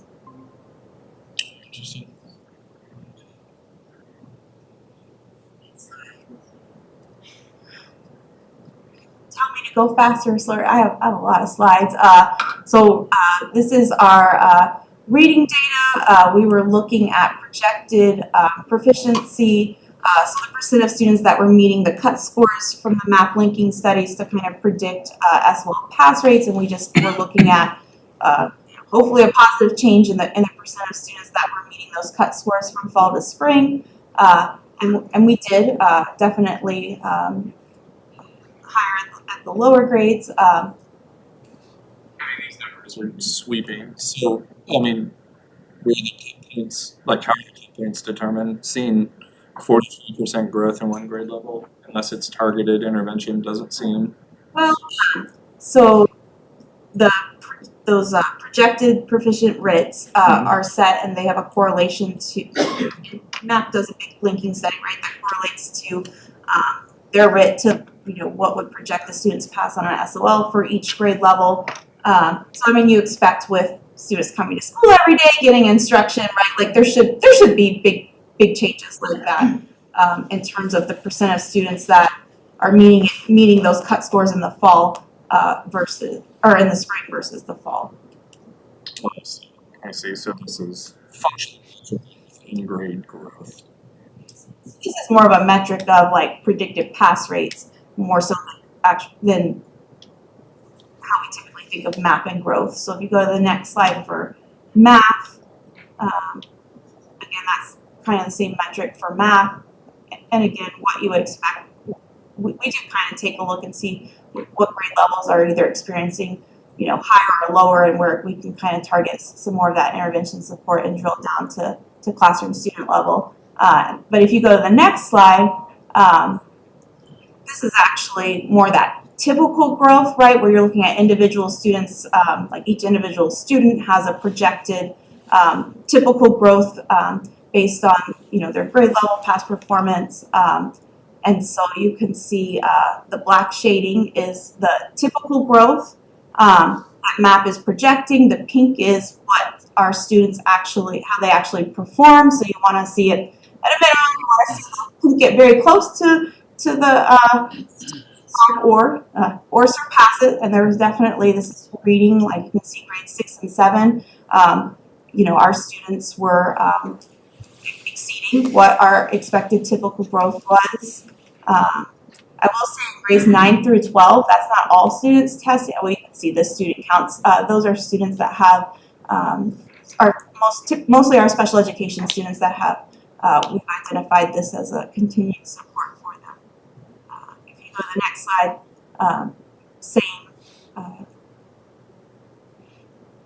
same metrics but for math, and just you can kind of see what grade levels are, the pink is exceeding our expected typical growth, and then some areas to focus on our curriculum. I will point out that kindergarten is still that if-then. first grade for math, that's their first year that all students take math. So you can see that reflected in the student count numbers. But if you skip 2 slides, so this is what used to be PALS. So this is a state required assessment for reading. It used to be PALS, and it's now VALS. This is our second year with this assessment. And then we have seen those similar decrease in the percent of our K2 students, same as we did with VALS. So this is the percent of students that are in that high risk band from fall to spring. So you want to see a decrease of students who are at risk, in terms of reading performance. And across the board, definitely most notably at second grade, which as we move into third grade and you're shifting from learning to read and reading to learn, is really great. And so this is a measurement of our reading intervention.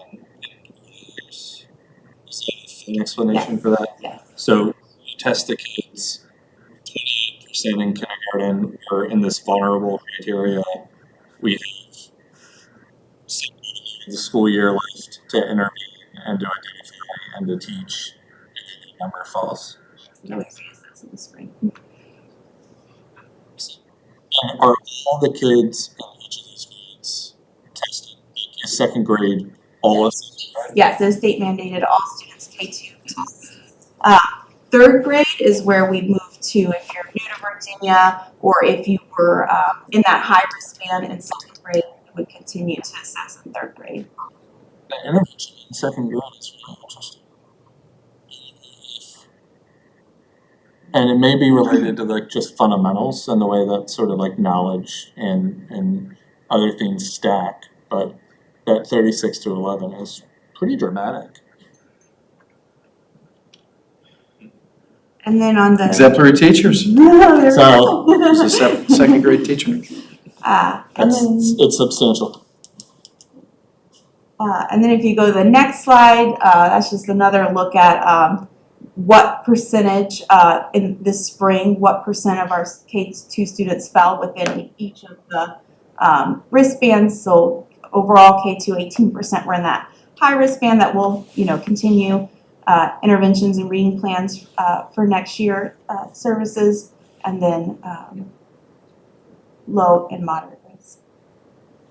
And then the last slide for VALS is state comparison data. So Fluvanna is blue, the state is yellow, and that's spring. So again, the percent of students that were in that high risk performance range.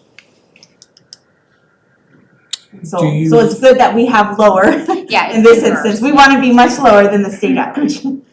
Yeah, and so if we had looked at this in the fall, I'm curious, if we had looked at a similar bar above it for the fall, does the state have the same sort of intervention fall rate? Or are we more effective in closing those gaps? I'm trying to think. I am not certain that they provide us the fall comparison state data, but I will go back and look. Yeah, so again, you have a lot of stuff that we asked for already, or I asked for even. To the extent that we have it for fall, I'm just so enamored by the interventions and the way that we're meeting our kids where they are and seeing that change between fall and spring.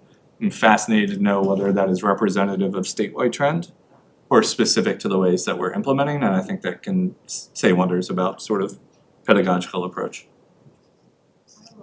Let's see if I can find that. Thank you.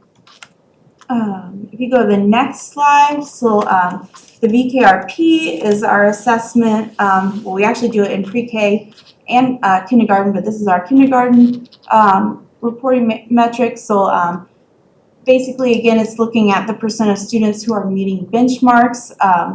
And then there are 3 categories. One is math, one is self-regulation, one is social skills. So we always look, again, to see fall to spring, or in this instance, we want to see higher numbers. So, we did show improvements in math. We typically always see a decline in self-regulation and social skills, but, you know, I always rationalize it as, it's like a survey, right? So it's a little bit objective, and I think, you know, as a classroom teacher, you have higher expectations of your students in the spring than in the fall, in terms of, you know, as they're orienting to kindergarten, and for a lot of them, it's their first year in school. So that could attribute to some of that. But again, I'll look and see if we have a fall comparison state data. I want to say, I think that they just released to us the spring, but I'll go back and look. But there's our spring compared to the state spring, and again, we are above state averages in all areas.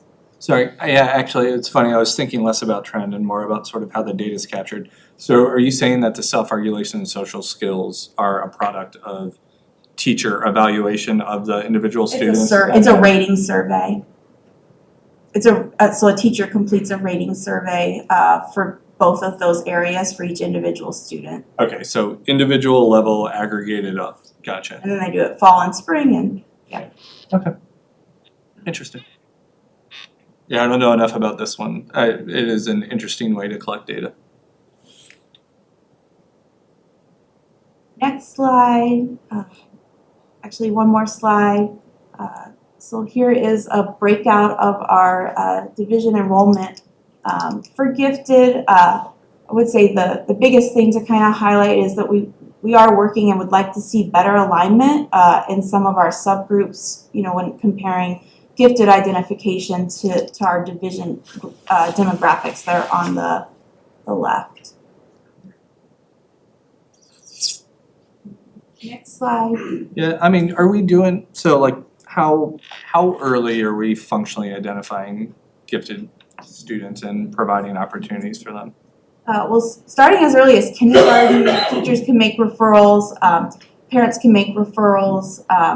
You know, we do some screening and referrals based on MAP, but in terms of like division-wide screening, that happens in grade 2 and then again in grade 5, and we use the NAGLI. I mean, I'm sure there's a remarkable literature on this, but there's no reason why the pie charts between the division and the gifted should look different. So I don't know. I mean, and I've seen this for all 6 years I've been on this board, and it's probably representative of the way that students are identified through the process. But I think that we can probably find some literature on ways for these things not to look different, because inherently there's not a single valid reason for them not to be representative of our demographic population. I think earlier identification, more opportunities for all students, including the gifted ones, and doing it throughout the grade levels can find a way to ensure that students have the opportunity to be identified and to be offered those opportunities. So just more for all. Thank you all so much. You caught us on a day in which they're doing student outcome data, and I'm going to ask questions. Thank you very much. So on this slide is looking at our identification rate, is that those first 3 rows for the last 4 years, and then there's last year's referral rate. So we have maintained the last 3 years about 70% of students having a gifted designation, and then last year I think there was about 1% that was referred additionally for gifted identification. And again, you know, we do administer those screenings in grades 2 and 5, in addition to other referrals that happen each school year from teachers and parents. And then that bottom chart, again, is just another look at the demographic enrollment in gifted education over the last 4 years. And, you know, we do see a decline across all subgroups this last school year, just in subgroup identifications.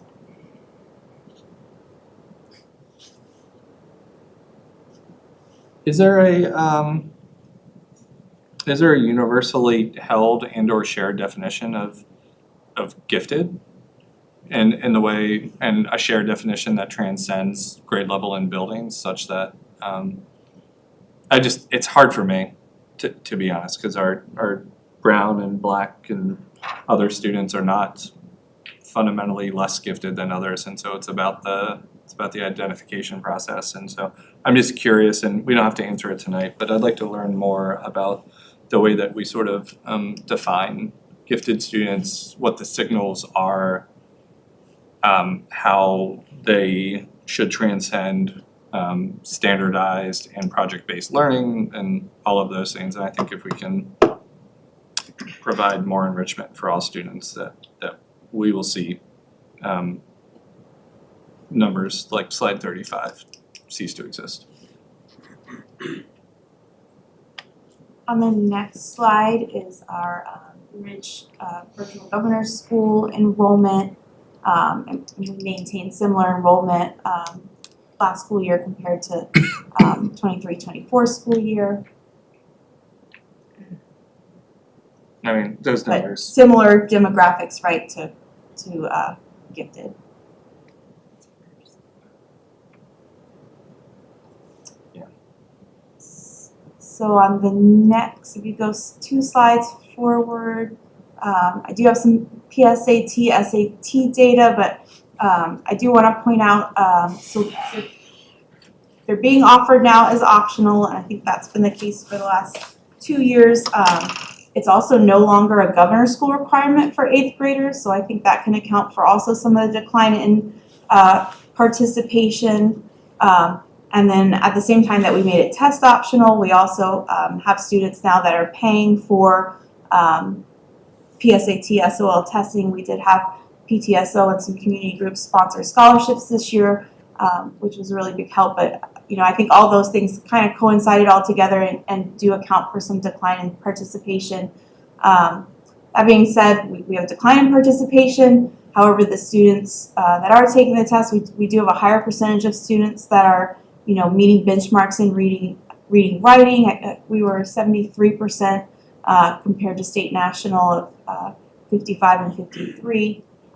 Math performance is significantly lower than our reading, writing. Only 20% of grade 8 students meeting math, but the state and national math are lower also. On the next slide is... Why are the benchmarks so wonky for the math? That's like, when you have a benchmark and only 32% of students meet that benchmark in the state, that seems inherently problematic. Either in broader curriculum or in the way that we set benchmarks.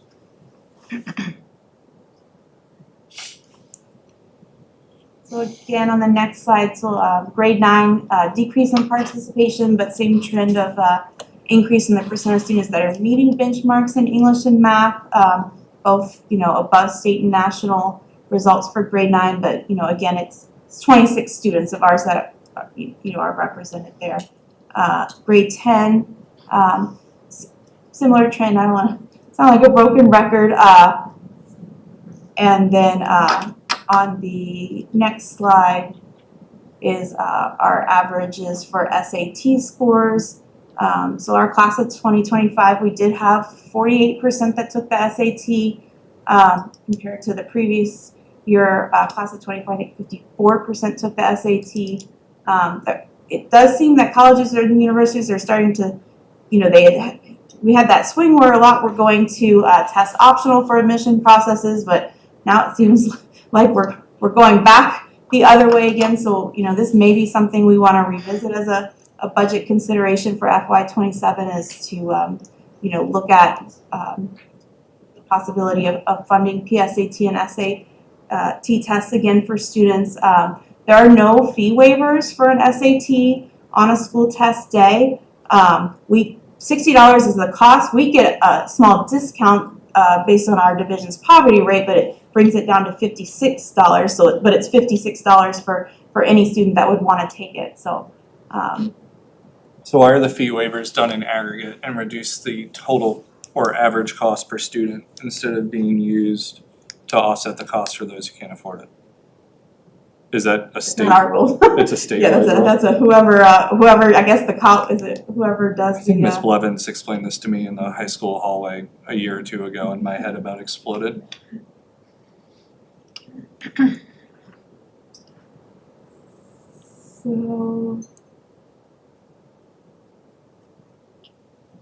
I think I got out of order. Sorry. You No, wanna- you're right. You're on 42 and you're on average SAT scores. Yeah, I think that was my whole spiel when we were looking at the wrong slide. Yeah. Did get them out of order. That was our grade 11 PSAT, but same commentary as 8, 9, and 10 for the most part. And then if you go one more slide, so this is our advanced placement and dual enrollment. We are currently, as a division, paying for AP tests. It runs about $30,000 a year. We also do get to apply for fee waivers for students that are disadvantaged. We're definitely continuing to see trends of increased enrollment in Fluvanna and AP courses, and also participation in those tests, as well as students that are earning a 3 or higher. So, we're continuing to increase the number of students taking dual enrollment as well, and are already starting to have conversations for program of studies for next year, just additional AP course offerings, possibility of additional dual enrollment that we could bring to the high school. Sorry, I do have one question back on 42, which was the average SAT scores. I guess I'm a little struck by the delta between Fluvanna and the state on SAT scores, whereas on some of our SOL scores, it seems like we are leading by comparison to other norms. So obviously we have classroom intervention and so can we speculate as to why we outperform the state norms on SOL tests, but we're dragging fairly hard against the state, unless I'm like doing bad, funny math in my head right here?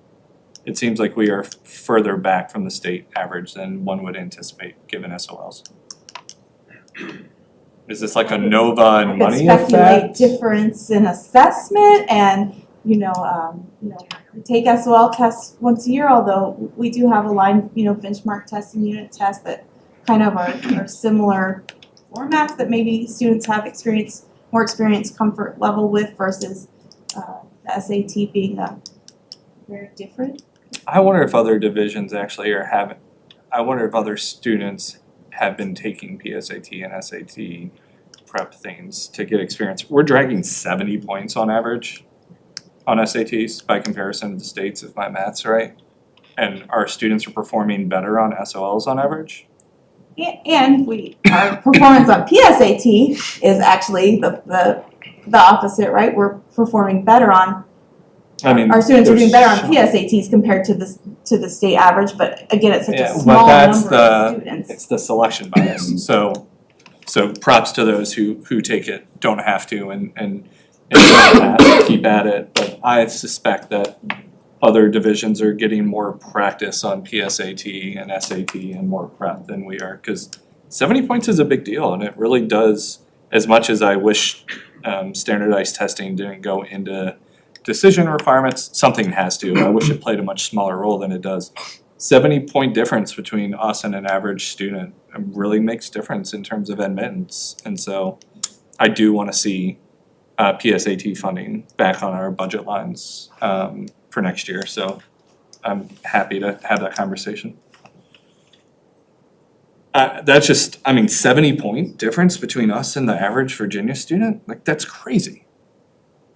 I've seen crazier numbers today, but this is among them. And just like not what you would expect given the rest of this deck.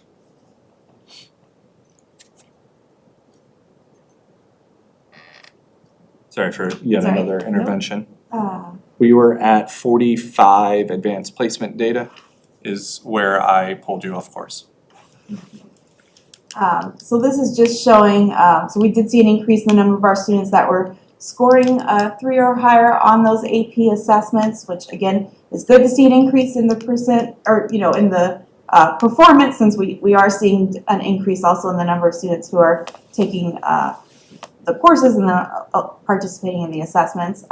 College Board hasn't yet published the 24-25 state by state.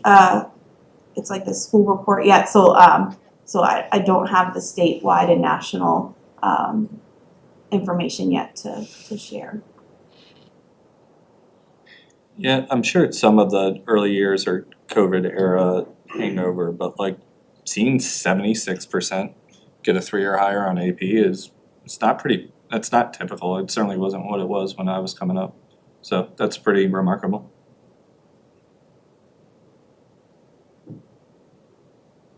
The next slide, Jeff. And then these are all of our CTE industry credentialing that we offer across the different areas. We saw a small increase in both the total number of industry credentials across the areas, as well as we also saw an increase in the completer pass rate. I think we were sitting at about 98%, which was similar to last year. And the next slide. So for our class of 2025, we had 274 graduates. Our on-time Virginia graduation rate was 95%. Our dropout rate was just a little over 2%. And then you can see the diploma types and the percent of students earning each different diploma.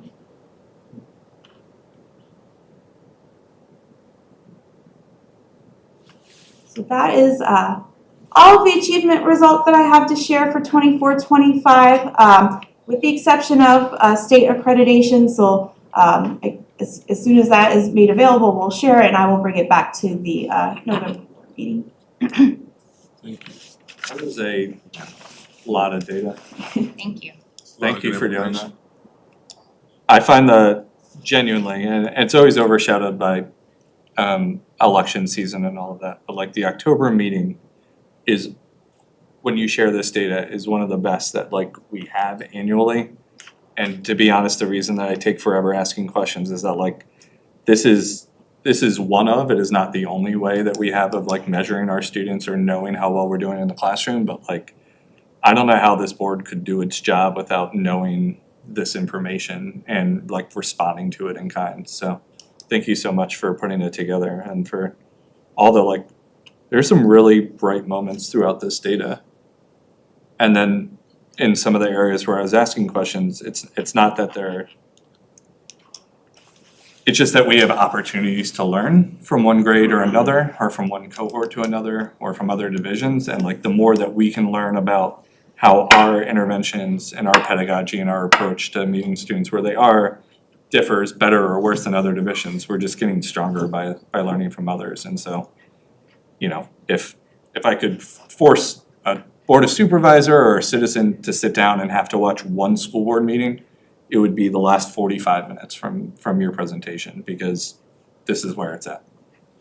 Where does our dropout rate compare to around the state?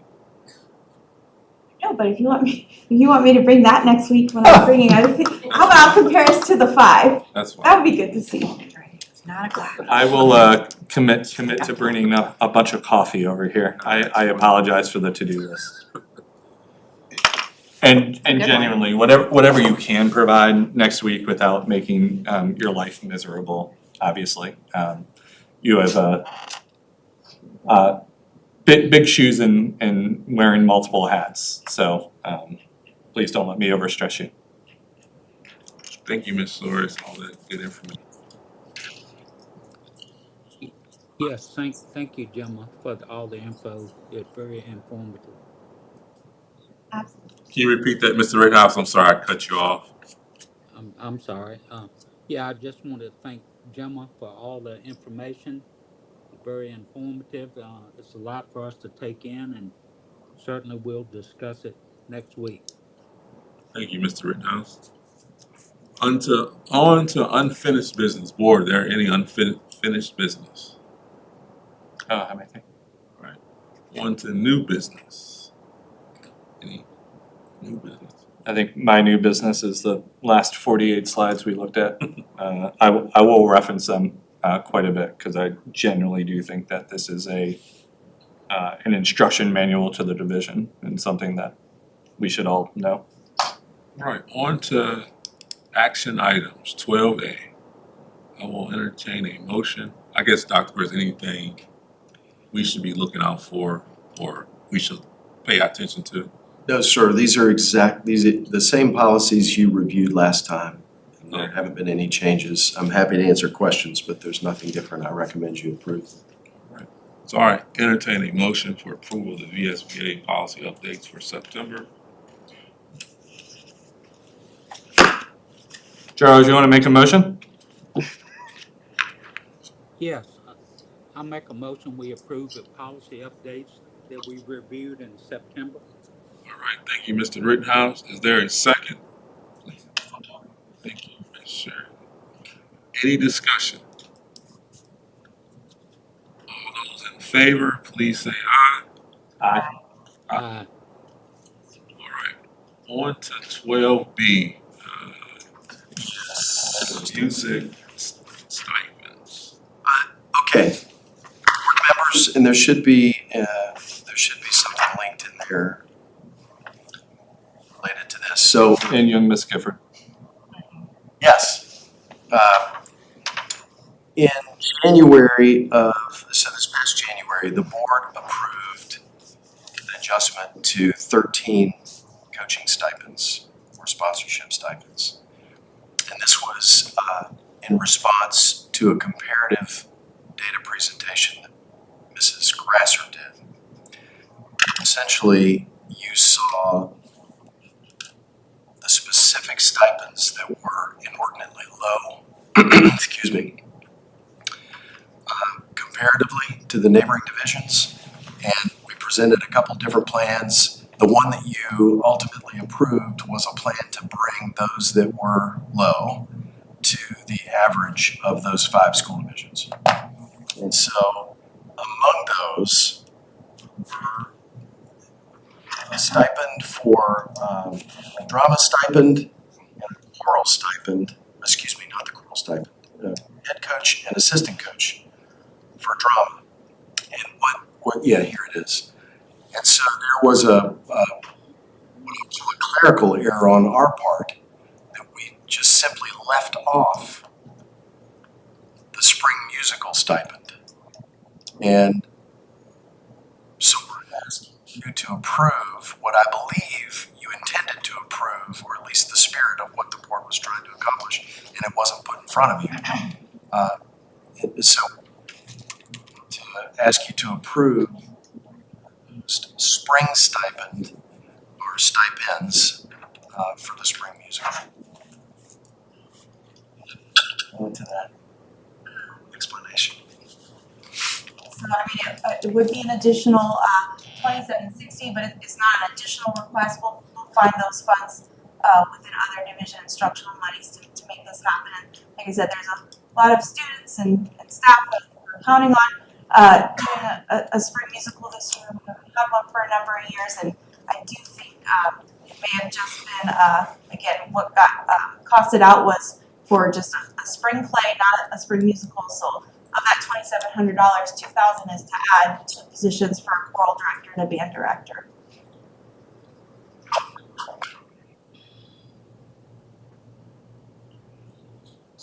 Board members. I'll wait for discussion, maybe. So I move that we approve the revision of the fine arts spring stipend 25-26 school year. Second? Is there any discussion? Yeah, I'll note that I haven't had a chance to go back and do homework as it relates to, so I saw this when I came in the room for closed session, so I didn't have a chance to go back and look at the previous budget documents. I will note that us not having a school musical in the past few years has been a sore point and a low point, in my opinion, of the things that we do for our students. If it wasn't in front of us, I would have very easily, happily voted in favor of providing stipends to the band and choral directors and anyone else involved in putting on, musicals. It is a thankless and many hour a week journey to rehearse with the students, to put the pick together, and I'm sure there are some nights our folks wish they lived a little closer to the schools, because I know that, in marching band season, on a Friday, they're done at midnight, and they call at 5, and You it's barely hang out. those folks, hustling for our kids. You should be, $1,000 stipend, if you break it down hourly for a band director doing a pit, musical, or a choral director, or anyone else for these students. You can see that it was brought back to us, and we do need more comprehensive evaluation of the way that we stipend folks for the time that they spend with our students as well. And so hopefully we can keep pushing on that too. But a very forceful yes coming from the Palmyra district here. All right, all those in favor of approving the musical stipends, please say aye. Aye. Aye. Any opposed? Oh, Charles, you're muted. I think you said it. I don't know if it was a yes or a no. Charles? No, yeah, I'm sorry, yeah, no, So that was a vote. That was a no. a no vote, No vote or no for your vote? yeah, no from my vote, yeah. Thank you, Mr. Rittenhouse. So 3-1-1. Yeah. One missing. Well, I saw him when he was muted, his mouth, I think he said Oh, okay. opposed. I read it. All right, on to 13A, public comments. Come the time of meeting for public comments again. I remind everyone that by policy, only members of the community, meaning residents of Fluvanna County staff, Fluvanna County Public Schools, may address the school board unless you are legal counsel representing the group. At the rest of tonight's proceeding, we welcome all community members here to give information or opinions. We ask you come to the podium, tell us your name, address, and limit your comments to 3 minutes. We'll start with the names on the sign-up sheet. All are welcome. Come down if you're not on the sign-up sheet. The board will not interact with you, but we will listen. We appreciate all comments. Anybody signed up for the second round? Or anybody want to come down? I do. You go first. No, you go first.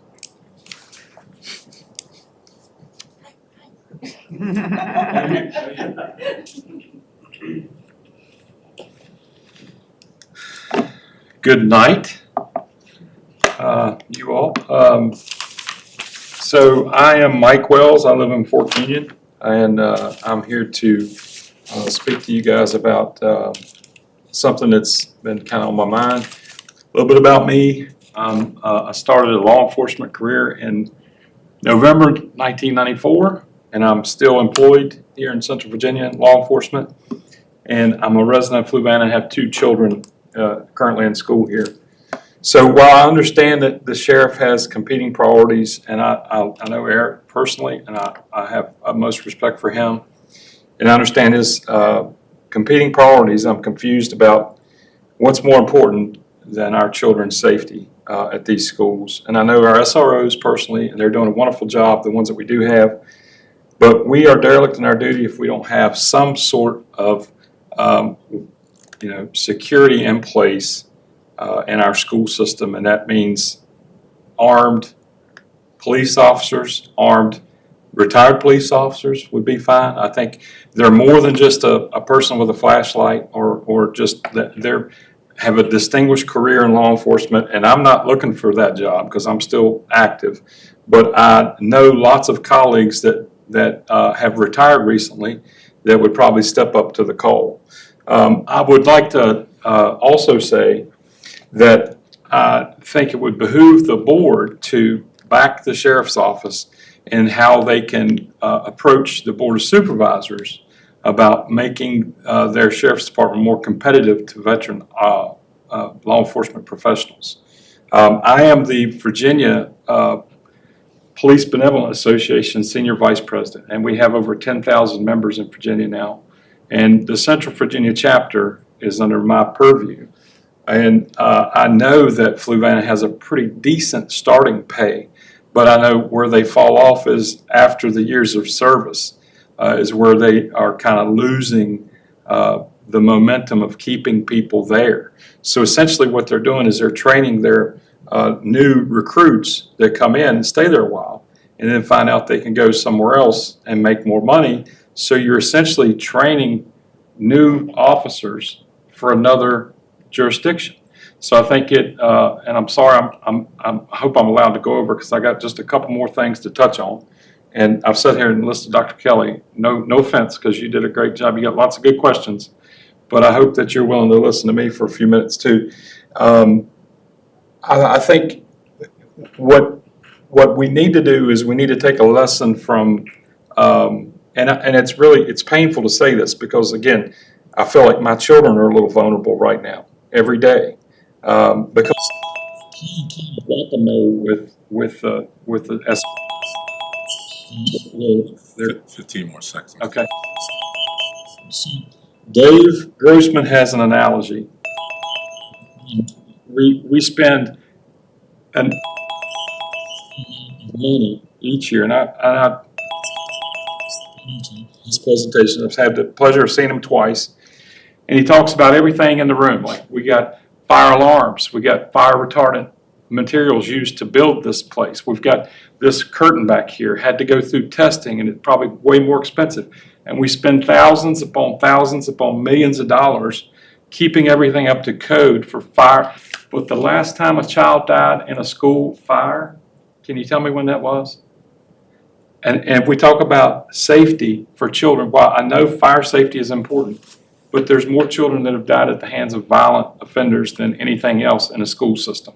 So the fact that we don't have an armed person or persons in the school, we are in denial that could happen here. And we have to learn from past incidences and have to debrief on those to try and figure out how to move forward. And I think while we're putting Band-Aids on bullet holes right now, and I think we're very vulnerable, and we need to, there's nothing, it's not like there's a metropolis of Fluvanna County where there's more of a population than when school was in session. Each one of our schools has a lot of people, and probably the most people, aside from maybe the prison, of any place in the county at that time. And I think we need to do that. I think we need to make sure we partner to get that covered up, and whatever that looks like. If the sheriff's office can't do it, maybe the school board can figure it out. Thank you, Mr. Wells. Anybody else? Evening, everybody. I'm Sean Brennan, Kent Storway, Columbia District. Just a couple quick things. I take nothing away from security. I do it for a living as well. It should be super, super high. But I'm glad we all discussed tonight the attendance, and I just hope that those attendance aids sneak up in the needs, the hierarchy of needs when we start looking at carryover funds to move forward. Because attendance is atrocious, and I see nothing against technology, but I just see in the community the detriment to the student, the detriment to the family, the detriment to the community as a whole when kids aren't in school. So I hope that just stays relatively up there on the list as you guys start going through next week with budget stuff, because it's super, super important. And those numbers are pretty damning. So I was able to attend the Central Elementary Fall Fest last week, a phenomenal event, proud winner of a $20 Papa Jim's ice cream gift card, which goes pretty far if you've never been to Papa Jim's. It's a lot of ice cream, my kids are excited. And lastly, a shameless plug one more time for our Fluvanna Fall Festival. I'm gonna get it out to your staff, just to go out to everybody. We'd love to see everybody, $2 for adults or a non-perishable food item. We have 70+ vendors there, food trucks, bands. It's going to be a great time. We'd much rather the non-perishable food item than the money. That's my shameless plug because we're finally here. We've been planning it since January. So thank you guys. Thanks for everything you do. Thank you. We have anyone else?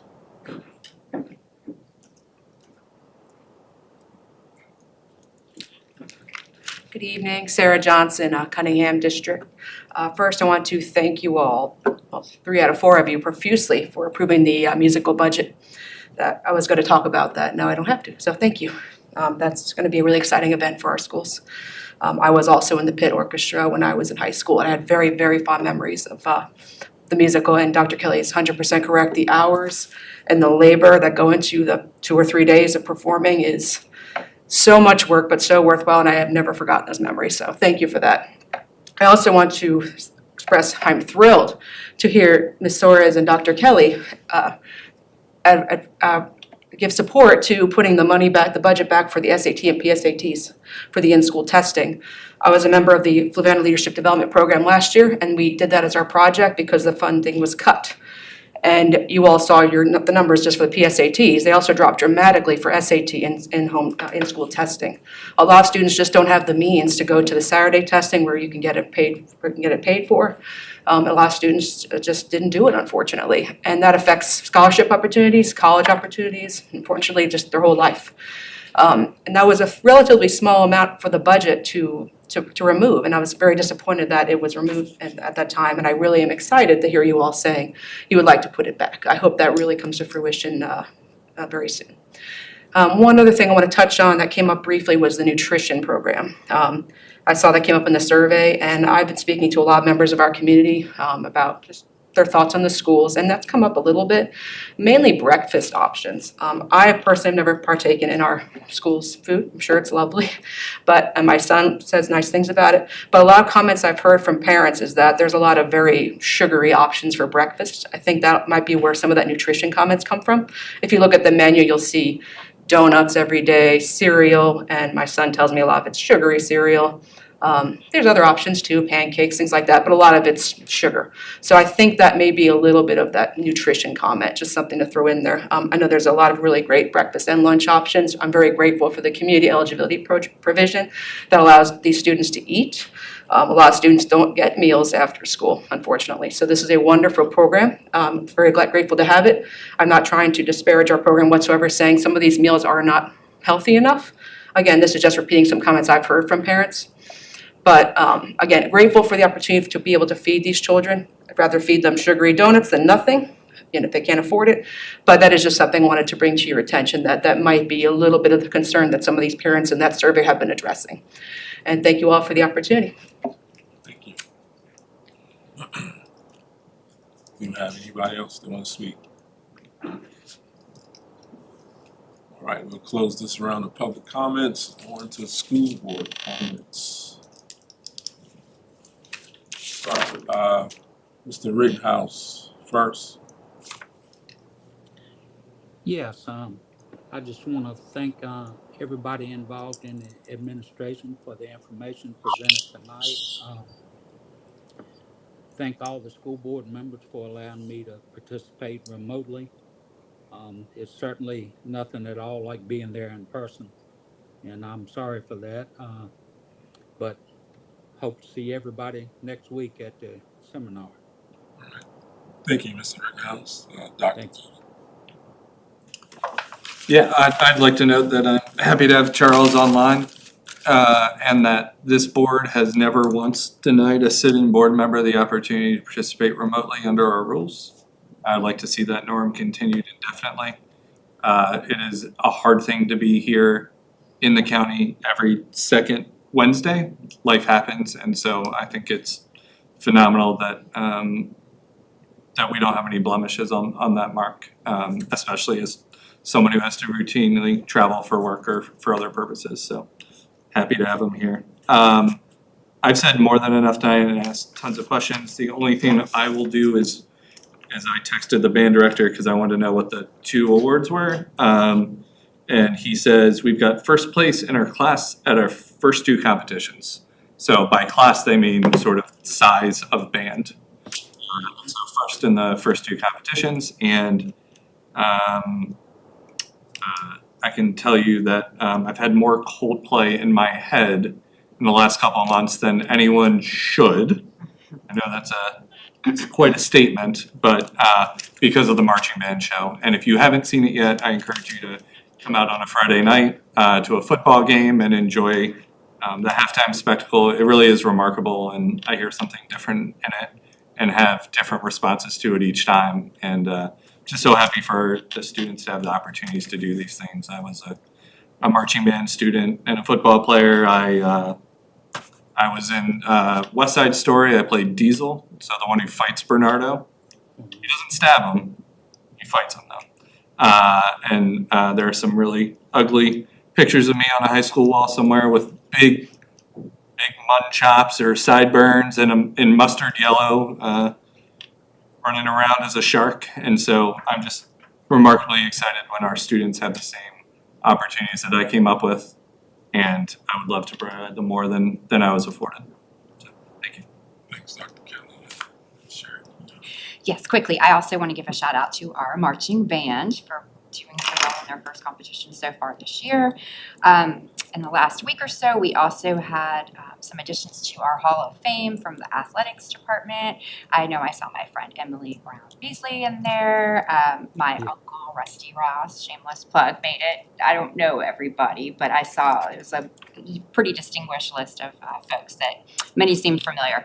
I want to remind everybody, Friday is an early dismissal day. Please come get your children or meet your children or make appropriate arrangements for your children. Monday, there will be no school, so please do the same. Following along with Mr. Brennan's comment, there is the Fall Festival at Pleasant Grove this Saturday. And we had the Central Fall Festival last Saturday, and I think it was a lovely event. And I want to thank all the staff at Central, especially Miss Wanda Sue Morris, who is the festival queen. She has a t-shirt that says so. And just from my individual perspective, I'm going to continue to monitor the SRO situation, explore some school food, lunch, breakfast options, and look forward to the budget seminar. Thanks, Michelle. Making the most of your 4 months. Yes.